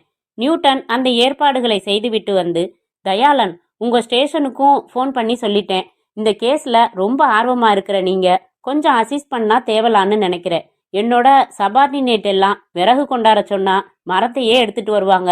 அது மிகையான நடவடிக்கை, ஆனால் உபயோகமான நடவடிக்கை இல்லை பாருங்க. மரத்தை மறுபடி வெட்டி விறகாக்கணுமே. எனக்கு விறக நேரா வாங்கிட்டு வந்துடுற நுணுக்கமான சரியான ஆளுங்க தான் பிடிக்கும். கம் வித் மீ என்றார். நியூட்டனும் தயாளனும் ஜீப்பில் புறப்பட்டார்கள். தயாளன், நீங்க திறமையானவர்னு கேள்விப்பட்டிருக்கேன். பார்க்கலாம் உங்க திறமைய. இப்போ ஃபர்தரா இந்த கேஸை எப்படி செய்யலாம்? இப்போ ஜீப்பை எங்க ஓட்ட சொல்லியிருக்கேன்னு யூகிங்க, பார்க்கலாம். Hotel Flora. எதுக்கு? துர்காவை விசாரிச்சப்போ காலையில சீக்கிரமே எழுந்து குளிச்சு ரெடியாயிட்ட சீமா வாக்கிங் போறதா சொல்லிட்டு 15 நிமிஷம் போயிட்டு வந்ததா சொல்லியிருக்கா. இந்த போட்டோஸ்ல முதல் 2ம் ஹோட்டலுக்கு வெளியில ரோட்ல சுரேஷ் சீமாவுக்கே தெரியாம எடுத்த படங்கள். அதாவது சீமா வாக்கிங் போனப்போ எடுத்த படங்கள். முதல் படத்தில் ஒரு பெட்டிக்கடை வாசல்ல ஏதோ பேசுற நிலையில இருக்காங்க சீமா. ஹோட்டல் ஃப்ளோரா பக்கத்துல இருக்கிற பெட்டிக்கடைகள்ல இந்த போட்டோவை காட்டி என்ன பேசினாங்க அவங்கன்னு விசாரிக்கலாம். அதுல கிடைக்கிற பதில் இந்த கேஸ்ல ஒரு சாவி தர முடியலாம். சபாஷ் என்றார் Newton. Smart man. Hotel Flora வாசலில் ஜீப்பை நிறுத்தி இருவரும் இறங்கி கொண்ட போது இரவு மணி 7:10. ஒரு திசையில் கண்ணு கெட்டின தூரம் வரையில் பெட்டிக்கடைகளே கிடையாது. மற்றொன்றில் இடைவெளி விட்டுவிட்டு 4-5 இருந்தன. அதில் முதல் பெட்டிக்கடையிலேயே அவர்கள் எதிர்பார்த்த பதில் கிடைத்து விட்டது. ஆமா, காலையில அப்பதான் கடையை எடுத்து வச்சேன். இந்த பொண்ணு வந்து விசாரிச்சுதுங்க என்றான் கடைக்காரன் போட்டோவை பார்த்து. என்ன விசாரிச்சது? பக்கத்துல எங்கேருந்து போன் செய்ய முடியும்னு கேட்டதுங்க. தயாளனும் நியூட்டனும் ஒருவரை ஒருவர் பார்த்து கொண்டார்கள். நீங்க என்ன சொன்னீங்க? பக்கத்துல ராதா மெடிக்கல்ஸ்னு இருக்கு, அது திறந்திருப்பாங்க, அங்க போன் பேச அனுமதிப்பாங்கன்னு சொன்னேன். அந்த ராதா மெடிக்கல்ஸிற்கு வழி கேட்டுக்கொண்டு இருவரும் நடந்து அடைந்து காட்டி விசாரிக்க, எஸ், வந்து போன் செஞ்சுட்டு போனாங்க என்றான் இளைஞன். நம்பர் நீங்க டயல் செஞ்சீங்களா, அவங்களே செஞ்சாங்களா? அவங்களே தான் செஞ்சாங்க. எத்தனை கால் பேசினாங்க? ஒரே ஒரு கால் தான். அவங்க என்ன பேசினாங்கன்னு கவனிச்சிங்களா? அதிகமாக பேசல சார், அரை நிமிஷம் கூட பேசல. குசு குசுன்னு பேசிட்டு வச்சுட்டாங்க. அவங்க பேசினதுல 1-2 வார்த்தைகள் கூட காதல விழலையா? அரவிந்தோ அருணோ என்னமோ ஒரு பேர் சொன்னாங்க, கவனிக்கல சார். விலகினார்கள். சார், ஹோட்டல்ல போன் இருக்கிறப்போ எதுக்காக மிஸ் சீமா வெளியில மெனக்கெட்டு வந்து விசாரிச்சு போன் செய்யணும்? யார் அந்த அரவிந்த் இல்லைன்னா அருண் என்றார் தயாளன். கேஸ்ல தெளிவு கிடைக்கும்னு நினைச்சா குழப்பம்தான் கிடைச்சிருக்கு தயாளன். வாங்க பார்க்கலாம். இந்த சைடு போஸ்ட்ல தெரிகிற இவனை பிரிண்ட் எடுத்து எல்லா ஸ்டேஷன்களுக்கும் அனுப்பலாம். துர்காவை சந்திக்கலாம் என்றார் நியூட்டன். ஹாஸ்பிட்டலில் இருந்து டிஸ்சார்ஜ் ஆகி போலீஸ் பாதுகாப்புடன் தங்க வைக்கப்பட்டிருந்த பெண்கள் விடுதிக்கு வந்து துர்காவை சந்தித்து கேட்டார்கள். யாருக்காவது போன் செய்யணும்னு சீமா சொன்னாங்களா? இல்லையே சார். அரவிந்த், அருண் இந்த பேர்களை கேள்விப்பட்டிருக்கீங்களா? இல்லையே சார். நொந்து போனார்கள் இருவரும். அத்தியாயம் 15. May I come in sir? Yes, come in. Thank you. Director Joshua இல்லை? அவர் குளிச்சுக்கிட்டு இருக்காரு. நான் அவர் செக்ரட்டரி. உட்காருங்க சார். நீங்க தானே டைரக்டர் நரசிம்மராஜன்? இது என்ன சந்தன மாலையா? இதெல்லாம் விரும்ப மாட்டாரே. உட்காருங்க. கதவு திறந்தே இருக்கட்டுமே, ஜிலு ஜிலுன்னு வெளிக்காத்து வருது. எதுக்காக அதை சாத்துறீங்க? சுட்டா சத்தம் வெளியில கேட்கக்கூடாது பாருங்க. Hands up sir, please. Oh god, what is this? Pistol தெரியாதா? சினிமால டம்மி துப்பாக்கியை மட்டும்தான் நீங்க பார்த்துருப்பீங்க இல்ல? ஏன்யா, எவ்வளோ பெரிய டைரக்டர் நீ, ரொம்ப சுலபமா நம்புறியே. ஜோஷ்வான்னு சொல்லிட்டு பேசினது நான் தான். அவரை நான் பார்த்தது கூட இல்ல. ஜோஷ்வானா உனக்கு ஒரே பித்துன்னு படிச்சிருக்கேன். பாவி, யாருடா நீ? எதுக்காக பொய் சொல்லி வரவழைச்ச? எதுக்காக மிரட்டுற? பிளாக்மெயிலா? அதெல்லாம் இல்ல, சுட போறேன். கொலை, தட்ஸ் ஆல். ஆனா பாரு, மெட்ராஸ்ல ஒரு பைய ஜோஷ்வாவை பார்த்ததில்ல போலிருக்கு. இந்த ரூமு கல்கத்தால சிவனேன்னு இருக்கிற, தப்பு காளியேன்னு இருக்கிற அந்த டைரக்டர் பேர்ல தான் புக் பண்ணியிருக்கேன். ஒரு ஸ்டூவர்ட் என்கிட்ட ஆட்டோகிராஃப் கூட கேட்டு வாங்கிட்டு போனான். சட்டை ரத்தமா போயிடும், பரவாயில்லையா? வேணும்னா கலட்டிடு. நான்சென்ஸ். என்ன வேணும் உனக்கு? உன் உயிர். ஏ, நான் என்ன செஞ்சேன்? நீ செத்தாதான் எனக்கு சீமா. எல்லாம் என் சீமாவுக்காக. ஜெய்ஹிந்துன்னு கடைசியா சொல்லியா? வேணாம், ஐயோ சுட்டுடாத, செத்துடுவேன். அதுக்காகத்தானே சுடுறது. ராக்கெட் விடுற மாதிரி ரிவர்ஸ்ல எண்ணலாமா? 5 4 3 2 1 டாடா. அத்தியாயம் 16. கமிஷனர் முகத்தை உர்ரென்று வைத்திருந்தார். எதிரே நின்ற நியூட்டனை அவர் பார்த்த பார்வையில் அக்னி இருந்தது. போன் செஞ்சான். என்னன்னு ஆரம்பிக்கிற முக்கிய புள்ளிய தீக்க போறேன்னு சொன்னான். சொன்னபடியே பாப்புலர் டைரக்டர் நரசிம்மராஜனை ஷூட் பண்ணி கொன்னுட்டான். என்ன பதில் சொல்ல போறீங்க எனக்கு? நியூட்டன் எச்சில் விழுங்கினார்.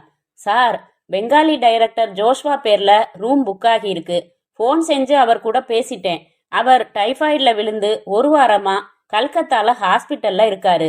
நரசிம்மராஜனுக்கு தன்னை ஜோஷ்வான்னு அறிமுகப்படுத்திக்கிட்டு ராத்திரி ஹோட்டல் ரூமுக்கு அவரோட தெலுங்கு பட ரைட் சம்பந்தமா பேசணும்னு போன்ல சொல்லி வரவழைச்சிருக்கான்.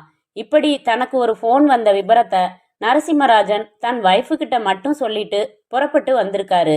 இந்த ராமாயணம் எல்லாம் இருக்கட்டும், சொல்லி சொல்லி செய்யறான். அவனை பத்தி எவ்வளவுதான் தெரிஞ்சுக்கிட்டு இருக்கீங்க?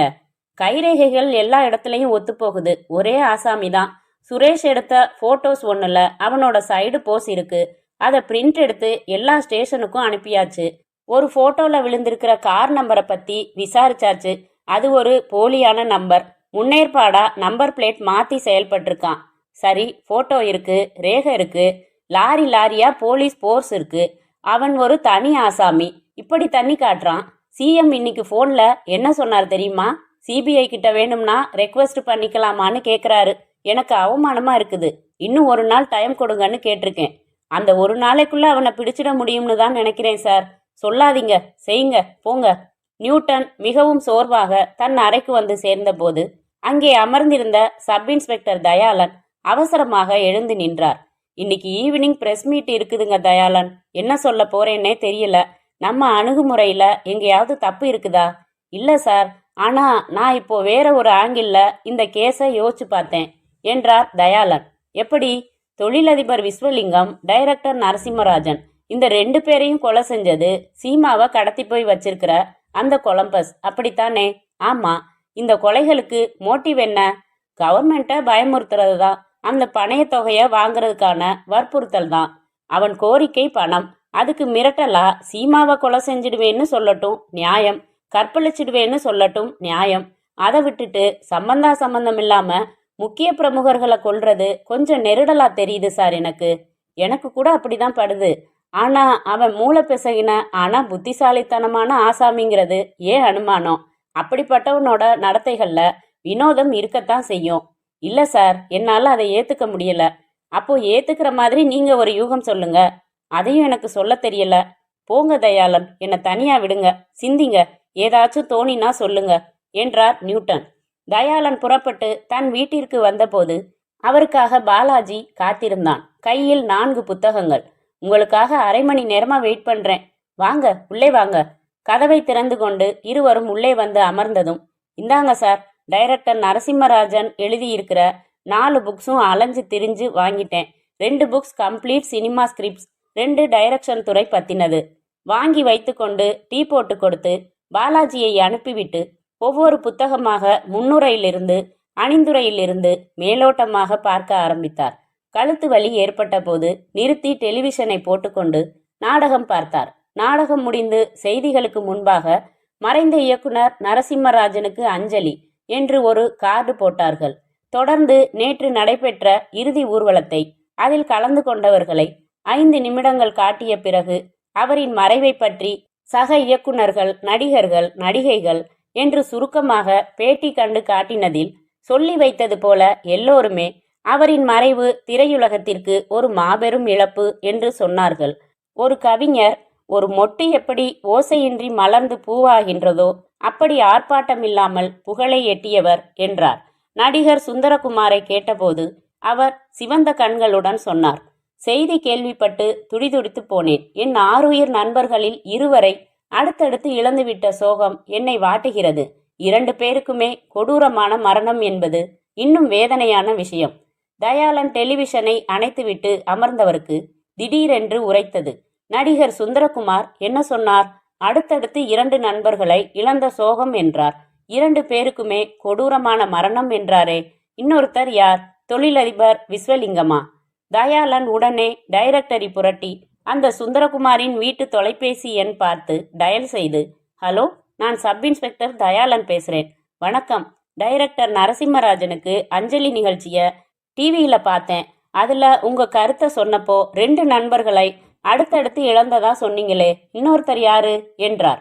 விஷ ஊசி போட்டு எவனோ கொலை செஞ்சானே விஸ்வலிங்கம், அவன்தான். நீங்க 3 பேரும் ஃப்ரெண்ட்ஸா? என்ன சார் இப்படி கேட்டுட்டீங்க? இப்ப சமீப காலமா அவங்க வேலைகள்ல பிஸியா இருந்தோமே ஒழிய நாங்க ரொம்ப கால ஃப்ரெண்ட்ஸ் சார். நீங்க குமுதம் பாக்குறது இல்லையா? பார்ப்பேன், முழுக்க படிக்கிறது இல்ல. அதுல இன்று வரை நான் அப்படின்னு ஒரு கட்டுரை தொடர் எழுதிக்கிட்டு வரேனே சார். ஆமா பார்த்தேன், படிக்கல. அதுல 4-5 வாரம் முன்னாடி நாங்க சேர்ந்து பழகினது, சுத்தினது எல்லாம் விரிவாக எழுதியிருந்தேனே சார். அப்படியா? பாக்குறேன், தொந்தரவு செஞ்சுட்டேன், தேங்க்ஸ். தயாளனுக்குள் ஏதோ ஒரு பொறி பறக்க உடனே தன் பக்கத்து வீட்டு அம்மாளிடம் ஓடினார். அந்த அம்மாள் சாண்டில்யன் கதையை பைன் செய்வதற்காக குமுதம் இதழை சேகரித்து வைத்திருப்பது ஒரு முறை பேசின போது சொல்லியிருந்தது நினைவில் இருந்தது. சுந்தரகுமாரின் கட்டுரை தொடர் ஆரம்பமான இதழில் இருந்து லேட்டஸ்ட் இதழ் வரைக்கும் அள்ளி கொண்டு வந்துவிட்டார் அனுமதியுடன். உடனே முதல் அத்தியாயத்தை புரட்டி கொண்டு அமர்ந்தார். அன்பான வாசகர்களே, வணக்கம். இன்று வரை நான் என்கிற இந்த கட்டுரை தொடரில் நான் என் வாழ்வில் நிழலாடும் ஏராள அனுபவங்களை மனம் திறந்து பகிர்ந்து கொள்ள இருக்கிறேன். ஒரு வகையில் இது என் சுயசரிதம். கற்பனையாய் எழுத இது கதை அல்ல. வாக்கிய அமைப்புகளில் கனவுத்தன்மை இருக்கலாம். ஆனால் சம்பவங்களை அநேகமாக அப்படியே கூட்டாமல் குறைக்காமல் எழுத இருக்கிறேன். பெயர்களை மாற்றியுள்ளேன் என்று அசடு வழிய நான் தயாராய் இல்லை. இதில் இடம்பெறும் மனிதர்கள் உண்மையானவர்கள், என்னை உருவாக்கியவர்கள். உண்மையாக எழுதும்போது யாராவது காயப்பட நேரிட்டால் சம்பந்தப்பட்டவர்கள் பொறுத்து கொள்ள கோருகிறேன். என் வாழ்வில் சந்தனமும் பூசிக்கொண்டுள்ளேன், சகதியும் பூசிக்கொண்டுள்ளேன். ஒரு மகாத்மாவாக என்னை வெளிச்சம் போட்டுக்கொள்ள நான் தயாரில்லை. அதற்காக நான் ஈனப்பிறவியும் இல்லை. மனிதன், சரி தவறு இரண்டும் செய்கிற மனிதன். 2ஐயும் செய்திருக்கிறேன். செய்ததை சொல்லப்போகிறேன். சுந்தரகுமார் என்கிற முன்னுரையுடன் ஆரம்பித்தது முதல் அத்தியாயம். தயாளன் சுறுசுறுப்பாக படிக்க ஆரம்பித்தார். 12ஆம் அத்தியாயத்தில் இளமை பருவத்தில் இருந்த சுந்தரகுமாரும் அவனுக்கு 2 புறங்களிலும் நரசிம்மராஜனும் விஸ்வலிங்கமும் நின்ற புகைப்படம் வெளியாகி இருந்தது. அந்த அத்தியாயத்தில் பல வரிகள் தயாளனின் நெற்றியில் சுருக்கங்களை ஏற்படுத்தின. விஸ்வலிங்கத்தின் அப்பா ஊரில் இல்லாத நாட்களில் நானும் நரசிம்மனும் அவன் வீட்டுக்கு போய்விடுவோம். விஸ்வலிங்கம் தன் அப்பா ஒளித்து வைத்திருக்கும் வெளிநாட்டு விஸ்கியை ரகசியமாக எடுத்து வருவான். அவன் அறையில் உட்கார்ந்து சாப்பிட்டு விட்டு பலதும் பேசுவோம். அப்படி ஒரு நாள் பேசிக்கொண்டிருந்த போது பேச்சு பெண்கள் பற்றி, செக்ஸ் பற்றி வந்தது. எங்கள் யாருக்கும் அப்போது திருமணமாகாத சமயம். பெண்களை சைட் அடிப்பதோடு சரி. விஸ்வலிங்கம் மட்டும்தான் பெங்களூரில் ஒரு விபச்சாரியை அமர்த்தி கொண்டு கடைசி வினாடியில் பயம் வந்து ஓடி வந்து விட்டதாக அடிக்கடி சொல்வான். ஒரு இளம் பெண்ணை, அவளின் உடல் வனப்பை பார்க்க வேண்டும். வேறு தப்பு தண்டா ஏதும் செய்ய வேண்டாம். அதற்கு என்ன வழி என்று வக்ரமாக பேசிக்கொண்டிருந்தோம். அப்போது விஸ்வலிங்கம் தான் ஐடியா சொன்னான். அவன் வீட்டுக்கு சோப்பு, பவுடர், கிளீனிங் ஆயில் என்று கொண்டு வந்து விற்கும் ஒரு பெண். பெயர் மாலதியாம். ஆள் பிரமாதமாக இருப்பாளாம். ஒவ்வொரு முறை வரும்போதும் ஐஸ் வாட்டர் கேட்டு வாங்கி குடித்துவிட்டு போவாளாம். ஒரு சமயம் அவள் வரும்போது ஐஸ் வாட்டரில் தூக்க மாத்திரையை நிறைய கரைத்து கொடுத்துவிட்டு அவளை பிரித்து பார்த்துவிட வேண்டும் என்றான். அவள் வரும்போது அப்பா ஊரில் இருக்கக்கூடாது, நாங்கள் அங்கே இருக்க வேண்டும். இதெல்லாம் நடக்கிற காரியமா என்று நாங்கள் பேசிக்கொண்டிருந்த போது அழைப்பு மணி ஒலித்து விஸ்வலிங்கம் போய் பார்த்துவிட்டு பிரகாசமாக வந்தான். டேய், அந்த மாலதிடா என்றான். எங்களுக்கு ஜுரம் வந்துவிட்டது. விஸ்வலிங்கம் சற்று துணிச்சலான ஆசாமி. அவன் சொன்னபடியே அப்பா ரூமில் இருந்து மாத்திரையை எடுத்து தண்ணீரில் கரைத்து அவளிடம் கொடுத்துவிட்டு சோப்பு சீப்பு என்று பேச்சு கொடுத்தான். கொஞ்ச நேரத்தில் அந்த அசத்தலான மாலதி அம்பேல் சாய்ந்து படுத்துவிட்டாள் நடுக்குடத்தில். மூவருமாக அவளை பிடித்து தூக்கி உள்ளறைக்கு கொண்டு வந்து விட்டோம். எனக்கோ விரல்கள் தந்தி அடிக்கின்றன, உதறுகிறது. நரசிம்மராஜன் ரொம்ப குஷியாக அவளின் உடைகளை பிரிக்க ஆரம்பித்து விட்டான். ஆடைகளை அவள் உடம்பில் இருந்து விலக்காமல் ஆனால் அந்தரங்கமின்றி கலைந்து விட்டார்கள் 2 பேரும். எனக்கு ஏக ஜுரம் எகிரிவிட்டது. நான் வரேனப்பா என்று விட்டால் போதும் என்று ஓடியே போய்விட்டேன். மறுநாள் விஸ்வத்தை விசாரித்தேன், என்ன ஆயிற்று என்று. தப்பு தண்டா எதுவும் செய்யவில்லையாம், ஆனால் சில்மிஷங்கள் செய்தார்களாம். அந்த பெண் 3 மணி நேரம் கழித்து எழுந்து தன்னை பார்த்து கொண்டு ஓவென்று அழ ஆரம்பித்து விட்டாளாம். அவள் காலில் விழாத குறையாக கெஞ்சி மன்னிப்பு கேட்டு போகச் சொல்லி பணம் எல்லாம் கொடுத்தார்களாம். அதை வீசி எறிந்துவிட்டு அழுது கொண்டே சென்று விட்டாளாம். தொடரும். அந்த அத்தியாயத்தை படித்து முடித்த தயாளனுக்கு ஏதோ விளங்கியது, ஆனால் ஏதோ தெளிவாகவில்லை. அத்தியாயம் 17. ஹலோ, மிஸ்டர் தயாளன் இருக்காரா? தயாளன் தான் பேசுறேன். நீங்க யாரு? நியூட்டன் பேசுறேன் தயாளன். ஒரு அதிர்ச்சியான ஆனா சந்தோஷமான செய்தி உங்களுக்கு சொல்ல போறேன். நீங்களும் டிவி பார்த்தீங்களா? இல்லையே, என்ன சொல்றீங்க? முதல்ல நீங்க சொல்லி முடிங்க, அப்புறம் நான் சொல்றேன். இப்ப நான் எங்கேருந்து பேசுறேன் தெரியுமா? விஜயா ஹாஸ்பிட்டல்ல இருந்து. அப்படியா? சுரேஷுக்கு நினைவு வந்துடுச்சா? எஸ், எனக்கு ஃபோன் வந்தது, புறப்பட்டு வந்தேன். தகவல் சொன்னாரு. அது குழப்புது, எதையோ புரிய வைக்குது. தகவல் என்னன்னு சொல்லுங்க சார், சஸ்பென்ஸ் தாங்கல. சுரேஷ் சீமாவை கடத்திக்கிட்டு போன அந்த அம்பாசிடர் காரையே ஃபாலோ செஞ்சார் இல்லையா? ஆமா. அப்போ அந்த கார்ல பார்த்த காட்சி அவரை ரொம்ப குழப்பிடுச்சான். ஐயோ, சொல்லிடுங்களேன்.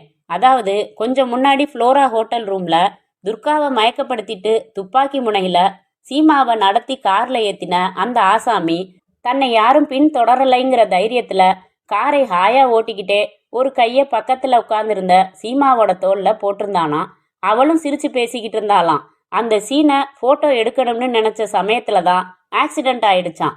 நினைச்சேன், இப்படித்தான்னு நினைச்சேன். ரூம்ல போன் இருக்கிறப்போ சீமா காலங்காத்தால வெளியே போய் யாருக்கோ போன் செஞ்சான்னு தெரிஞ்சுக்கிட்டப்பவே இப்படி ஒரு குறுக்கு கோணம் நினைச்சேன். ஆக சீமா கடத்தப்படல, விரும்பி போயிருக்கா. அவளோட ஒத்துழைப்போட நடந்த நாடகம் அது. அவ போன் செஞ்ச அந்த அரவிந்த் இல்லைன்னா அருண், நம்ம கடத்தல் கொலம்பஸா தான் இருக்கணும்.